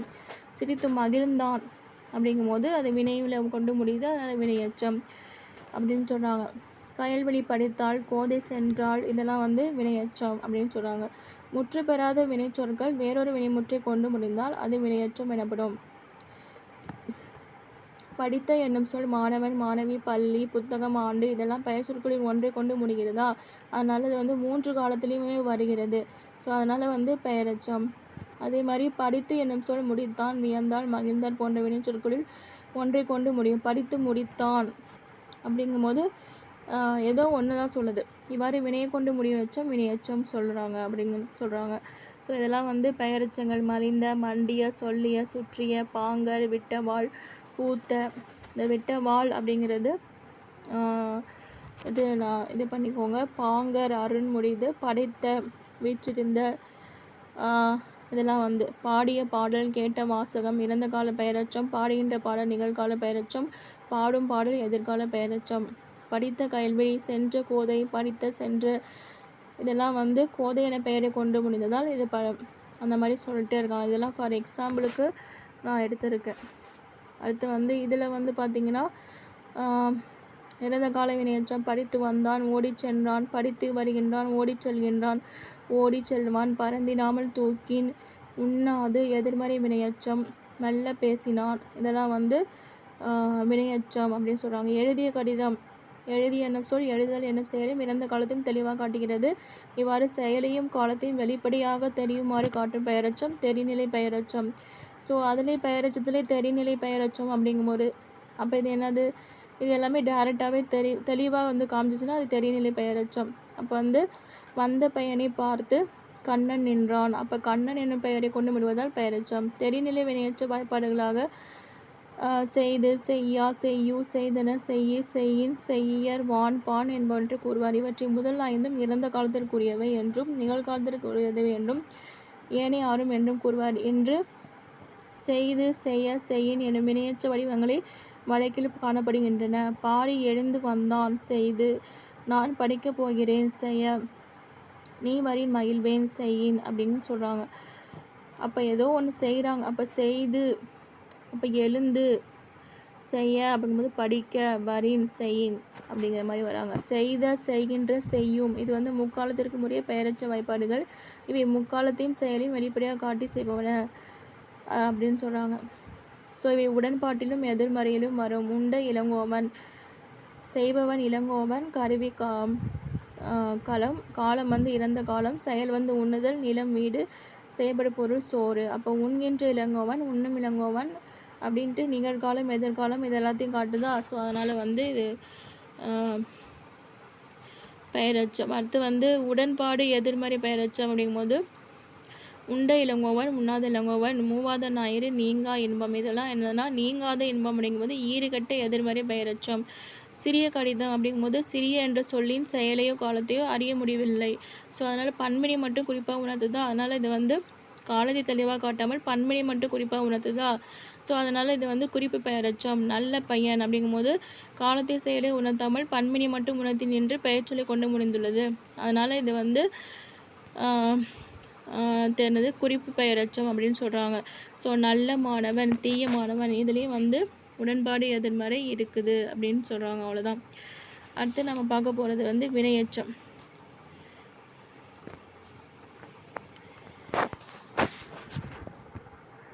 இது என்ன நம்ம பார்த்தோம், மேலே பெயரச்சம் வினையெச்சம் பார்த்தோமா. அடுத்து வந்து தெரிநிலை பெயரச்சம். அதே மாதிரி இதில் வந்து தெரிநிலை பெயரச்சம் எழுதி வந்தான், எழுதி என்னும் சொல் எழுதுதல் என்னும் செயலையும் இறந்த காலத்தையும் தெளிவாக காட்டுகிறது.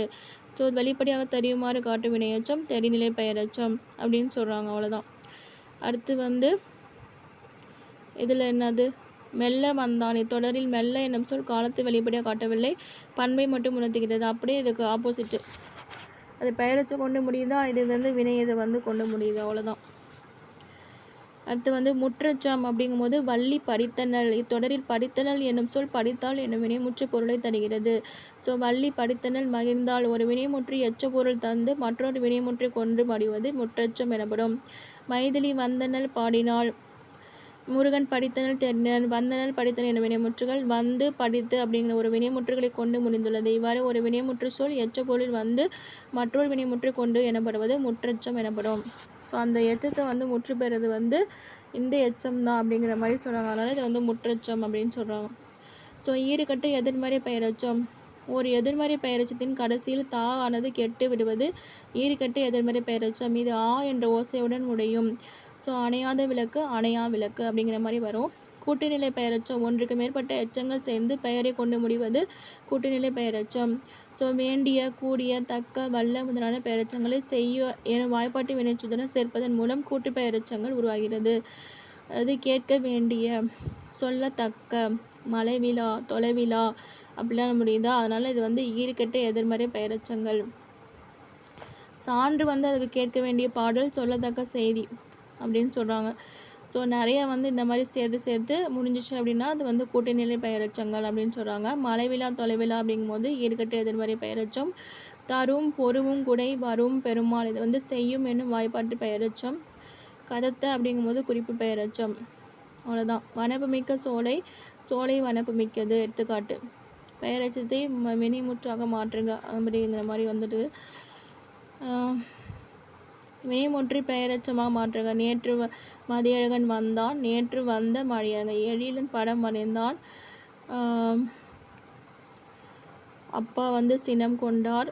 என்னது இது? வேமுற்றி வந்து பெயரெச்சமாக மாற்றுக அப்படிங்கும்போது எழிலன் வரைந்த படம், அப்பா கொண்ட சினம், எழில் கண்ட பாம்பு, குதிரை வந்து விரைவாக ஓடியதா, விரைவாக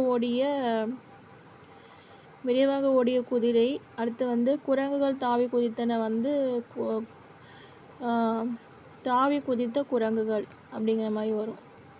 இது வந்து கோடிட்ட இடங்களை நிரப்புக. ஒரு சொல் தனித்து நின்று பொருள் தருவது தொழிலை குறிக்கும் சொல் வினைமுற்று நன்னது ஒரு எச்ச வினை டேஸை கொண்டு முடிந்தால் இதெல்லாம் வந்து கோடிட்ட இடத்தை வந்து நிரப்புக. அடுத்து வந்து பாடி மகிழ்ந்தனர். இது என்னது? வினையெச்ச தொடர். வினைப்பகுதி எச்சமாக்குக. நன்றாக பசித்த பின்னர் அளவுடன் உண்ணுதல் வேண்டும். தமிழர் நிலத்தினை ஐவகையாக பிரித்து வாழ்ந்திருக்கிறார்கள். அவ்வளோதான். நன்மொழி அப்படிங்கும்போது பண்புத்தொகை, வியத்தல் தொழிற்பெயர், வருக வியங்கோள் வினைமுற்று, உரைத்தங்கிறது பெயரெச்சம். வா அப்படிங்கிறது அருணா வீட்டுக்கு வந்தாள் அப்படிங்கும்போது வினைமுற்று. அங்கு வந்து பேருந்தில், அங்கே வந்த அப்படின்னு வாங்கிறத வந்த அப்படிங்கும்போது பெயரெச்சம். கருணாகரன் மேடையில் வந்துங்கிறது வினையெச்சம். என்னை பார்க்க வந்தவர் என் தந்தையின் நண்பர் அப்படிங்கும்போது வினையாளனின் பெயர் அப்படிங்கிற மாதிரி சொல்கிறாங்க. அவள் பேசினாள் வினைமுற்று. அவள் பேசிய மொழி இனிமையாக இருந்தது பெயரெச்சம். ஸோ இந்த மாதிரி வந்து மாற்றிக்கணும் அப்படின்னு சொல்கிறாங்க. அவ்வளோதான். சீதை வந்து பாடுகிறாள். சீதை பாடிய பாட்டுனா பெயரெச்சம். சீதை பாடி முடித்தாள்னா வினையெச்சம். மேடையில் பாடியவள் வந்து வினையாளனின் பெயர் அப்படிங்கிற மாதிரி சொல்கிறாங்க. கருந்தடம் அப்படிங்கிறது பண்புத்தொகை. ஓர்மீன்னா ஏவல் பன்மை வினைமுற்று. வெந்து அப்படிங்கிறது வினையெச்சம். திருந்திய அப்படிங்கிறது பெயரெச்சம். முன்னல்லீர் அப்படிங்கிறது முன்னிலை பன்மை வினைமுற்று. பாதகர் அப்படிங்கும்போது வினையாளனின் பெயர். ஒன்றுங்கிறது அடுக்கு தொடர். போந்து அப்படிங்கிறது வினையெச்சம். அவ்வளோதான். ஸோ அடுத்து வந்து இனிமேல் பார்க்க போகிறது வந்து இடைச்சொற்கள். அது வந்து நான் என்னென்னா இன்ட்ரோடக்ஷன் வந்து சொல்லிடுறேன். அடுத்து வந்து இது வந்து என்னது? தமிழில் வந்து சுசிலாவை கண்டவுடன் கமலா மகிழ்ச்சி அடைந்தால் தமிழின் மிகுதியாக இல்லை. ஆயினும் இடைச்சொற்களை மொழி பயன்படுத்தி முழுமையாக்குறதா.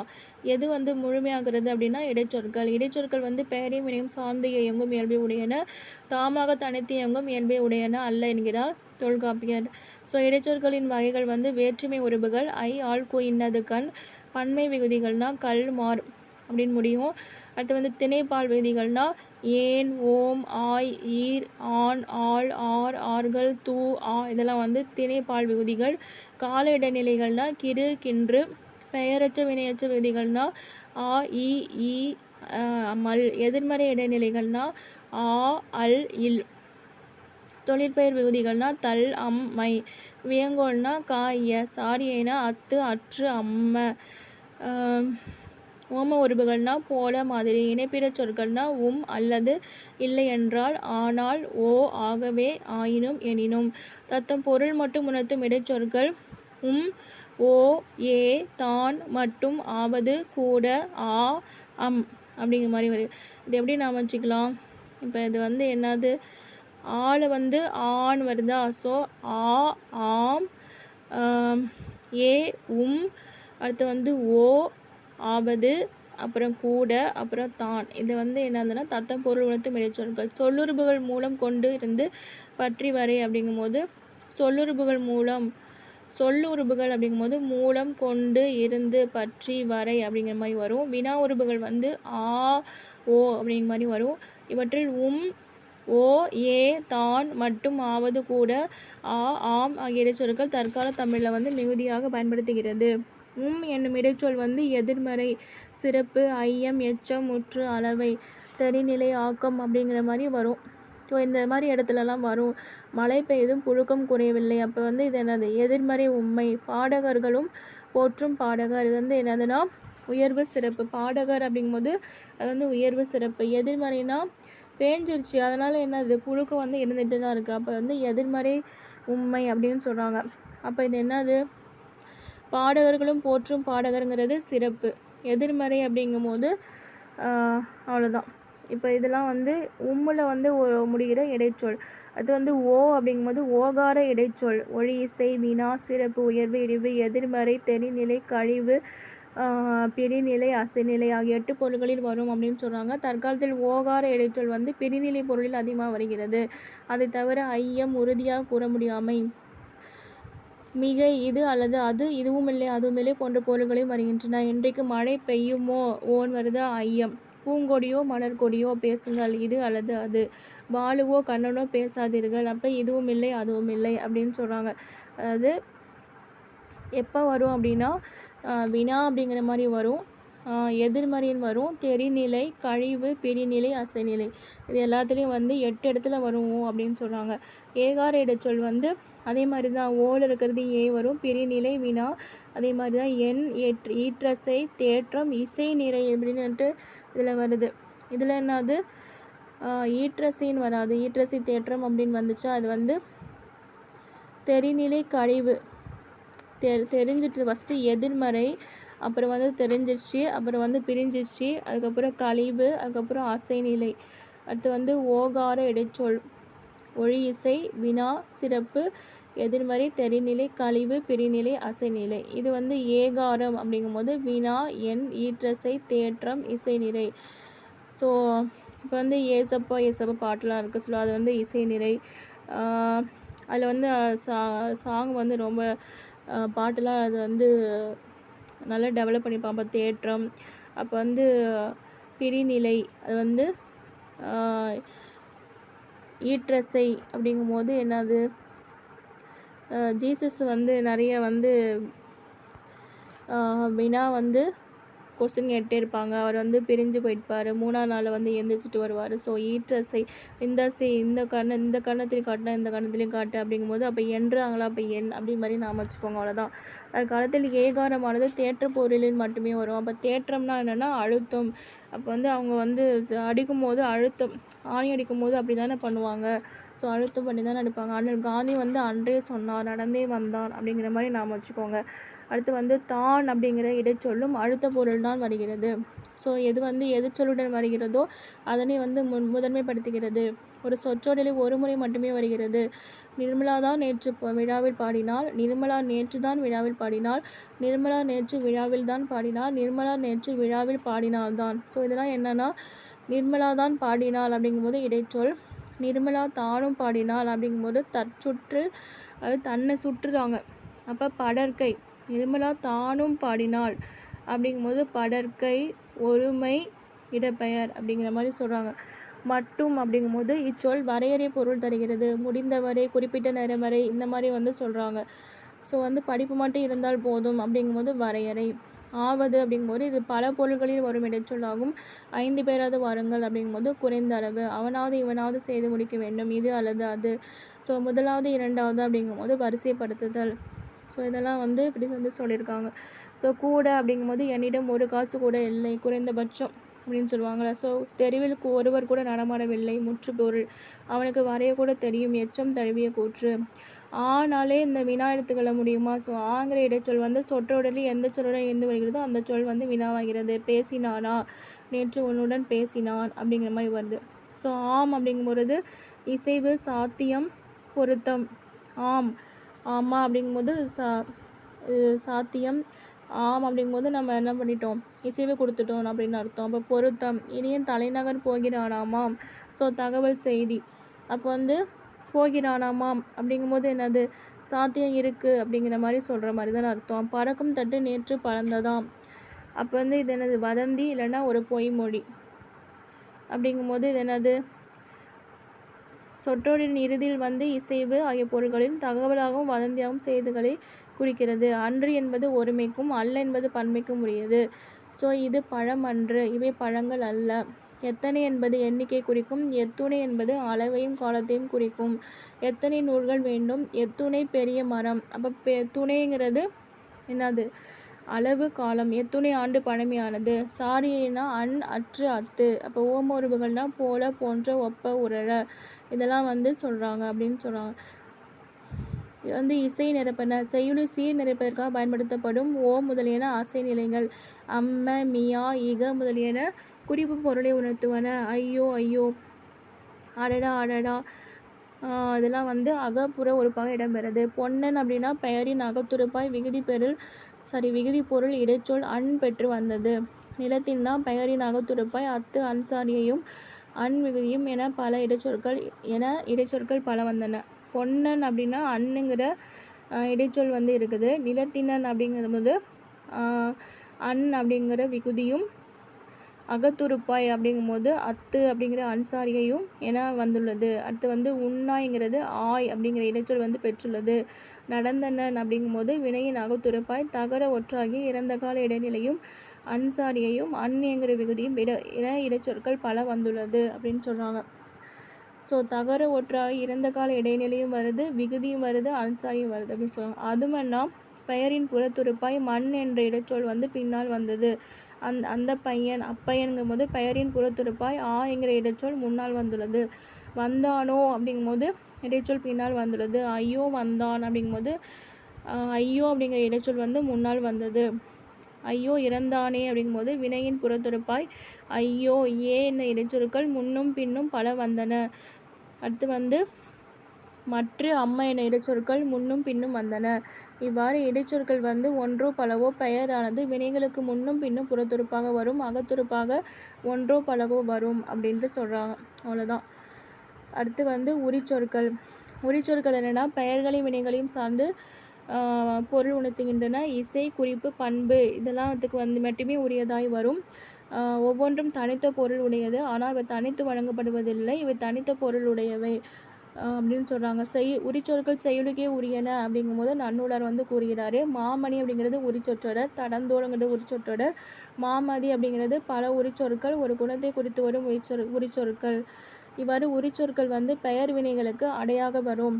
செய்யுளுக்கு உரிமை உடையவனாய் இச்சொற்கள் பயின்று வரும். சால உரு தவ நனி கூர் கழி இது எல்லாமே என்னது? மிகுதி அப்படிங்கிறத குறிக்கிற ஒரு குணத்தை குறிக்கிற பல உரிச்சொற்கள். கடி அப்படிங்கிறத காப்பு, கூர்மை, நாற்றம், விளக்கம், அச்சம், சிறப்பு, விரைவு, மிகுதி, புதுமை, மறைவு, மன்றல், கரிப்பு இது எல்லாமே என்னது? பல குணங்களை குறித்து வரும் ஓர் உரிச்சொல் அப்படிங்கிற மாதிரி நாம் வச்சுக்கோங்க. அப்போ வந்து இது என்னது? கடினா என்னது? காப்பு. இப்போ வந்து ஏதாவது ஒன்று கடிச்சிச்சு அப்படின்னா அதில் என்ன பண்ணிடுவாங்க? காப்பு மாதிரி ஒரு கயிறு கட்டிடுவாங்க. அப்போ கடிக்கிறது அப்படிங்கும்போது கூர்மையான பொருள் தானே கடிக்கும். அது மாதிரி நம்ம மேலே வந்து நாற்றம் அடிக்கும் போது தான் வந்து இந்த மாதிரி என்ன பண்ணும்ப்பா நாயில் வந்து துரத்தும் அப்படிங்கிற மாதிரி நாம் வச்சுக்கோங்க. ஸோ டாக்டர் வந்து அப்போ என்ன பண்ணுவார்? விளக்கம் கேட்பார். நமக்கு என்ன வரும் அப்படின்னு நமக்கு அச்சமாக இருக்கும். ஸோ அதே மாதிரி நம்ம எப்படி இருக்கணும்? சிறப்பாக நம்மளை வந்து அப்போ கவனிச்சுப்பாங்க. அப்போ அதே மாதிரி நம்ம விரைவாக வந்து போயிடணும். ஸோ ரொம்ப வந்து மிகுதியாக இருந்தாலும் வந்து கஷ்டம் அப்படிங்கிற மாதிரி நாம் வச்சுக்கோங்க.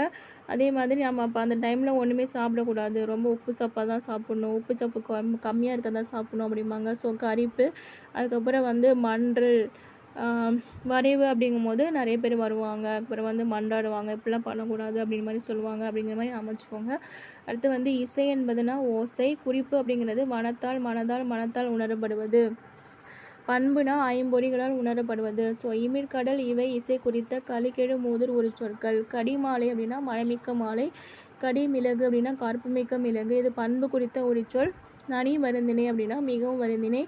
கடி அரணா சிறப்பான அரண். இவை குறிப்புணர்த்திய உரிச்சொற்கள். உயிர் வகைகள். உரிச்சொற்களின் வகை, பண்பு, பொருள், நிலை ஆகியன பற்றி நன்னூல் உரியியல் வந்து கூறுகிறது அப்படின்னு சொல்கிறாங்க. ஸோ பண்புகளுக்கு உரிமை உடையன உயிரல் பொருட்கள். ஸோ உரியியல் வகைப்படுத்த தருகிறது. ஸோ புல், மரம் இதெல்லாம் என்னென்னா மெயினால் தொட்டு உணரும் ஓரறிவு உயிர்கள். ஸோ புன்மரம் முதல்ல உற்று அறிமோ ஆறறிவு உயிர் அப்படின்னு சொல்கிறாங்க. சிப்பி சங்கு இதெல்லாம் வந்து தொடு உணர்ச்சி அப்படின்னு சொல்கிறாங்க. நாக்கால் அறியும் சுவை உணர்ச்சி உடைய ஈரறிவு உயிர்கள். அது தொடு உணர்ச்சி இருக்கும், நாக்கால் அறிகின்ற சுவை உணர்ச்சி இருக்கும். அடுத்து வந்து முரல் நந்து ஆதினா அறிவோடு அறிவுயிர். அதாவது கரையான் எறும்பு இதெல்லாம் இருந்ததுன்னா தொடு உணர்ச்சி சுவை உணர்ச்சி இரண்டுமே மூக்கால் அறியும் முகரும் உணர்ச்சியும் இருக்கும் அப்படின்னு சொல்கிறாங்க. அதாவது புல்லுக்கும் மரத்துக்கும் என்ன இருக்குது அப்படின்னா எப்படி இருக்கும் அப்படின்னா பாருங்கள், புல் மரம் முதலிய உயிர்கள் மெயினால் தொட்டு உணர்வு. இப்போ நம்ம புல்லுலாம் தொட்டால் சரிங்களா, தொட்டால் இதாகுதில்ல. ஸோ அந்த மாதிரி நாம் வச்சுக்கோங்க. சிப்பி சங்கு இதெல்லாம் வந்து தொடு உணர்ச்சியும் கண்டிப்பாக அது தண்ணியில் தானே இருக்கும். ஸோ அப்போ வந்து தண்ணி டேஸ்ட் பண்ண நாக்கால் அப்படிங்கிற மாதிரி நாம் வச்சுக்கோங்க. கரையான் எறும்பு அப்படிங்கும் போது அது வந்து நம்ம ஏதாவது வச்சுருந்தாலும் மூக்கால் ஏதாவது இது பண்ணிக்கிட்டு வந்துடுது அப்படிங்கிற மாதிரி நாம் வச்சுக்கோங்க. அப்போ கரையான் எறும்புங்கிறது மூக்கால். அப்போ வந்து நான் சாப்பிட்றதுக்கு கண்டிப்பாக நாக்கு இருக்கணும். அப்போ வந்து தொடுறது, அப்போ எறும்புனாலே டச் பண்ணணும்ல, அப்போ இந்த மாதிரி நாம் வச்சுக்கோங்க. அடுத்து வந்து தும்பி வண்டு இதெல்லாமே மேலே வண்டு வந்து என்ன பண்ணும், பார்க்கும் அப்படிங்கிற மாதிரி நாம் வச்சுக்கோங்க. ஏன்னா மேலே பறக்குதா, ஸோ அதனால் என்ன ஆகுதுன்னா கீழே பார்த்து தான் இது பண்ணணும் அப்படிங்கிற மாதிரி நாம் வச்சுக்கோங்க. அடுத்து வந்து தேவர் மனிதர் நரகர் விலங்குகள் இதெல்லாமே 4 உணர்ச்சிகளோடு காதால் வந்து கேட்டறியும். இப்போ நம்மலாம் இப்போ தான் காதால் கேட்குறோம், கேட்டல் உணர்ச்சி இதெல்லாமே வந்து ஐயறிவு உயிர்கள் அப்படின்னு சொல்கிறாங்க. ஸோ அடுத்து வந்து உயிர்கள் எவையாயினும் அவை 1 முதல் 5 அறிவு வரை உள்ளவற்றில் ஒன்றையோ பலவற்றையோ பெற்றோ இருக்கும். ஸோ அறிவுடைய உயிர் ஒன்றை தவிர உடம்பு முதலிய உலகப் பொருள்கள் எல்லாம் உயிர் இல்லாத பொருட்கள் ஆகும் அப்படின்னு சொல்கிறாங்க. ஸோ தொல்காப்பியர் வந்து மக்களை 6 அறிவு உயிர் என்பர். அந்த 6வது அறிவு மனத்தால் அறிவு அப்படின்ட்டு சொல்கிறாங்க. ஒரு சொல் வந்து பல பொருளுக்குரியது. கடிமலர்னா மனமிக்க மலர், கடி நகர்னா காவல் மிக்க நகர், கடி விடுதும் அப்படின்னா விரைவாக விடுவோம், கடி நுனி அப்படின்னா கூர்மையான நுனி, கடி கமல் அப்படின்னா மிகுதியான மனம், விடுதும் அப்படின்னா விரைவாக விடுவோம். ஓகேங்களா. அடுத்து வந்து பல சொல் ஒரு பொருள். உரு தவ நனி இந்த 3 உரிச்சொற்களும் மிகுதி அப்படின்னு சொல்கிறாங்க. உரு பசி, தவ சிறிது, நனி நன்று, நனி இகக்கும். ஸோ இதெல்லாமே பெயரையும் வினையும் சார்ந்து அவற்றுக்கு முன்னால் வந்து பொருள் உணர்த்துகின்றன. மேலும் அவை ஒரு சொல் பல பொருளுக்கு உரியதாகவும் வருது, பல சொல் ஒரு பொருளுக்கு உரியதாகவும் எனக்கு அப்படின்னு சொல்கிறாங்க. ரெண்டுமே வரும் அப்படிங்கிறாங்க. மழை அப்படின்னா மழலை குழந்தை, உவப்பு அப்படின்னா உவகை, பசப்புனா நிறம் மங்குதல், பயப்பு அப்படின்னா பயன். ஸோ இப்படிலாம் வந்து பயன்படுது. செழுமை என்பது செழிப்பு, செழித்த, செழிக்கும் என பெயராகவும் வினையாகவும் வந்து பயன்படுகிறது. விழுமம் என்பது விழுப்பம், விழுமுதல், விழுமி என பெயராகவும் வினையாகவும் பயன்படுகிறது.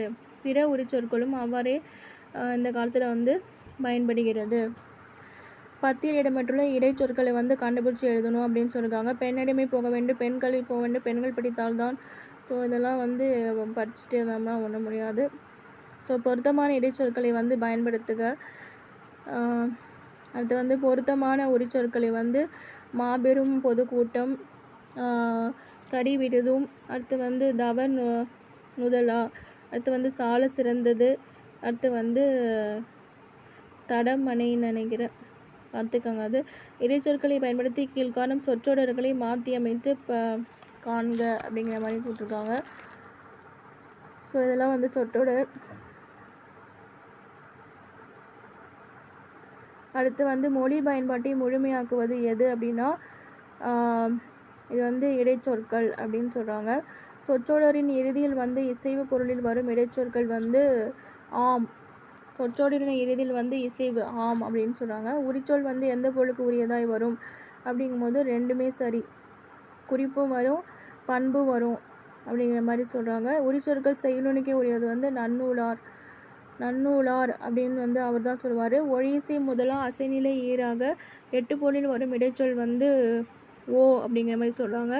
அன்று என்பது ஒருமை உரியது, அன்று அல்ல. இதில் எது கரெக்டுன்னு கேட்குறாங்க. 1, 2 தான் சரி, 3, 4 வந்து தப்பு. கடிநகர் அப்படிங்கிறது காவல். உரு தவ நனி இதெல்லாம் என்ன சொல்லுது அப்படின்னா மிகுதி. உரு தவ நனி இதெல்லாம் என்னென்னா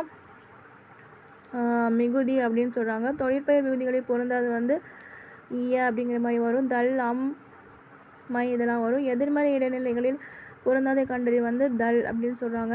உருப்பகை இடன் ஆகிய சொற்களின் இலக்கண குறிப்பு வந்து உரிச்சொல் தொடர், ஈற்றுப்போலி. அடுத்து வந்து மாமயிலை அப்படிங்கும் போகிறது இது என்னென்னா உரிச்சொற்றொடர். சரியான விடை வந்து வீடருவி அப்படிங்கும் போது அது வினைத்தொகை. சரி, வீழருவி. இதெல்லாம் சரியான விடையை பொறுத்ததுக்கு 4க்கு வந்து ஆ. ஆன்சர் வந்து ஆக்கு வந்து 3 கரெக்டு தான். வீழருவி வந்து வினைத்தொகை. அடுத்து வந்து குகை முகம் அப்படிங்கிறது உவமைத்தொகை. பேரழகு அப்படிங்கிறது பண்புத்தொகை. புல் புழு அப்படிங்கிறது எண்ணுமை உண்மைத்தொகை. புல்லும் புழுவுங்கிறது உண்மைத்தொகை. அவ்வளோதான். ஈக்கு வந்து 2. குகை முகம் அப்படிங்கிறது உவமைத்தொகை. அடுத்து வந்து மாகால் அப்படிங்கும்போது இது என்னது உரிச்சொல் தொடர். அவ்வளோதான். அடுத்து வந்து அடைமொழினா என்னென்னா பல வகைப்பட்டதாக இருக்கும். ஒரு பொருளை பொதுவாக சுட்டும் பொழுது அதன் வகை குறித்த ஐயம் ஏற்படலாம். எனவே அவற்றை இனம் பிரித்து காட்டுவதற்கு தனிச்சொல்லை பயன்படுத்துவர். அத்தனிச்சொல் அடைமொழி எனப்படும். பாடநூல் என சொல்லும்போது அதன் வகை குறித்த ஐயம் தோன்றும். அதனை போக்க தமிழ் பாடநூல், ஆங்கில பாடநூல், கணக்கு பாடநூல் என அடை குறித்து கூறுதல் வேண்டும். இவ்வாறு பொருட்களை இனம் பிரித்தறிய உதவும் அடைமொழிகள் இனமுள்ள அடைமொழி எனப்படும். வெண்ணிலவு, கருங்காக்கை, செங்கதிரோன் இவற்றுக்கெல்லாம் இனமாக கூற வேண்டுமானால் கருநிலவு, வெண்காக்கை, கருங்கதிரோன் என கூறுதல் வேண்டும். அவ்வாறு ஒன்று இல்லாததனால் அவை போன்றவற்றை இனமில்லா அடைமொழிகள் என கூறுவர். அது இனமுள்ள அடைமொழினா என்னன்னா இனம் பிரித்தறிய இனம் பிரிகிற மாதிரி சொன்னுச்சுன்னா அது இனமுள்ள அடைமொழி. இனமில்லாதனா இவற்றுக்கெல்லாம் இனமாக கூற வேண்டுமானால் கருநிலவு, வெண்காக்கை, கருங்கதிரோன். அவ்வாறு ஒன்று இல்லாததனால் அவை போன்றவற்றை இனமில்லா அடைமொழிகள் அப்படின்னு சொல்கிறாங்க. சொல்லியத்தினுடைய முக்கிய உறுப்புகள் எழுவாய், பயனிலை, செயல்படு, பொருள். இதெல்லாம் வந்து அழுத்தமாக ஆழமாக வெளிப்படுத்த உறவு தான் அடைமொழி அப்படின்னு சொல்கிறாங்க. சிறந்த ஆசிரியர் அப்படிங்கும்போது எழுவாய் அடைமொழி. காற்று வேகமாக வீசியது பயனிலை அடைமொழி. குழந்தை பெரிய பானையை உடைத்தது செய்யப்படும் பொருள் அடைமொழி அப்படின்னு சொல்கிறாங்க. ஸோ எந்தெந்த இடத்துல என்னென்ன எக்ஸாகரேட் பண்ணி பேசிச்சு அப்படிங்கும்போது அதுதான் அடைமொழி அப்படிங்கிறாங்க. ஒரு தொடரை அடிப்படையாக கொண்டு இடைச்செருகளும் விரித்தலும். ஒரு தொடரில் பெயரச்ச வினையச்சங்கள் தாம் முடிக்கும் சொல்லுக்கு முன் இடையில் வேறு சொற்களும் வரலாம். இவ்வாறு வரும் சொல்லை இடைநிலை அப்படின்னு சொல்கிறாங்க. ஸோ மொழியாளர் இடைச்செருகள் என குறிப்பிடுகின்றனர். பெயரச்ச தொடரில் இடைநிலையாக வரும் சொல் ஆடிய மயில், அதாவது ஆடிய அழகான மயில். அழகான அப்படிங்கிறது இடைச்செருகள். கிடைத்த நூல் அப்படிங்கிறது கிடைத்த அரிய நூல் அப்படிங்கிறது இடைச்செருகள். வினையச்சு தொடரில் இடைநிலையாக வரும் சொல் படித்து கூறினான், படித்து பொருள் கூறினான். உழுது வந்தான், உழுது ஏரோடு வந்தான் அப்படின்னு சொல்கிறாங்க. ஸோ அவ்வளோதான்.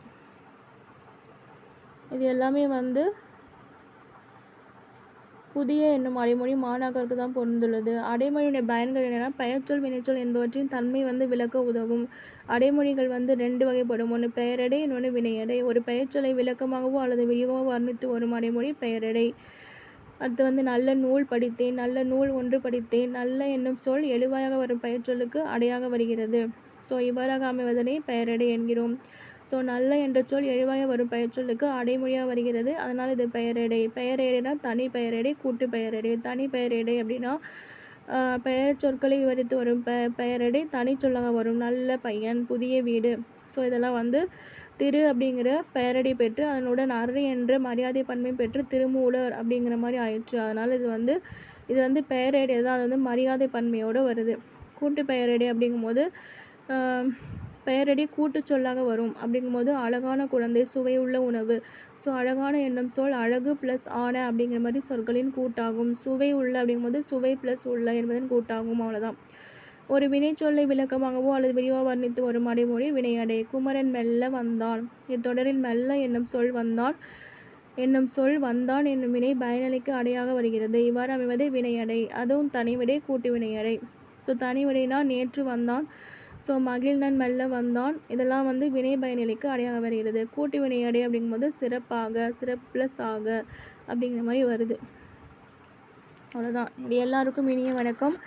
அவன் நல்ல நண்பனாக இருக்கிறான், பெரிய ஓவியமாக வரைந்து வா. ஸோ இதெல்லாம் வந்து நம்ம ஃபில் பண்ணிக்கிறோம். ஸோ அடைமொழி இடமுள்ள அடைமொழி, இனமில்லாத அடைமொழி அப்படிங்கிற மாதிரி இதை வந்து எழுதுக. என்னது இது? இனமுள்ள அடைமொழி, இனமில்லாத அடைமொழி வந்து பகுத்து காட்டுக அப்படிங்கிறாங்க. அடுத்து வந்து தொழிற்பெயர், தொழிலை குறிக்கும் பெயர், இதெல்லாம் வந்து நம்ம சொல்லணும். அடுத்து வந்து ஆகு பெயர்.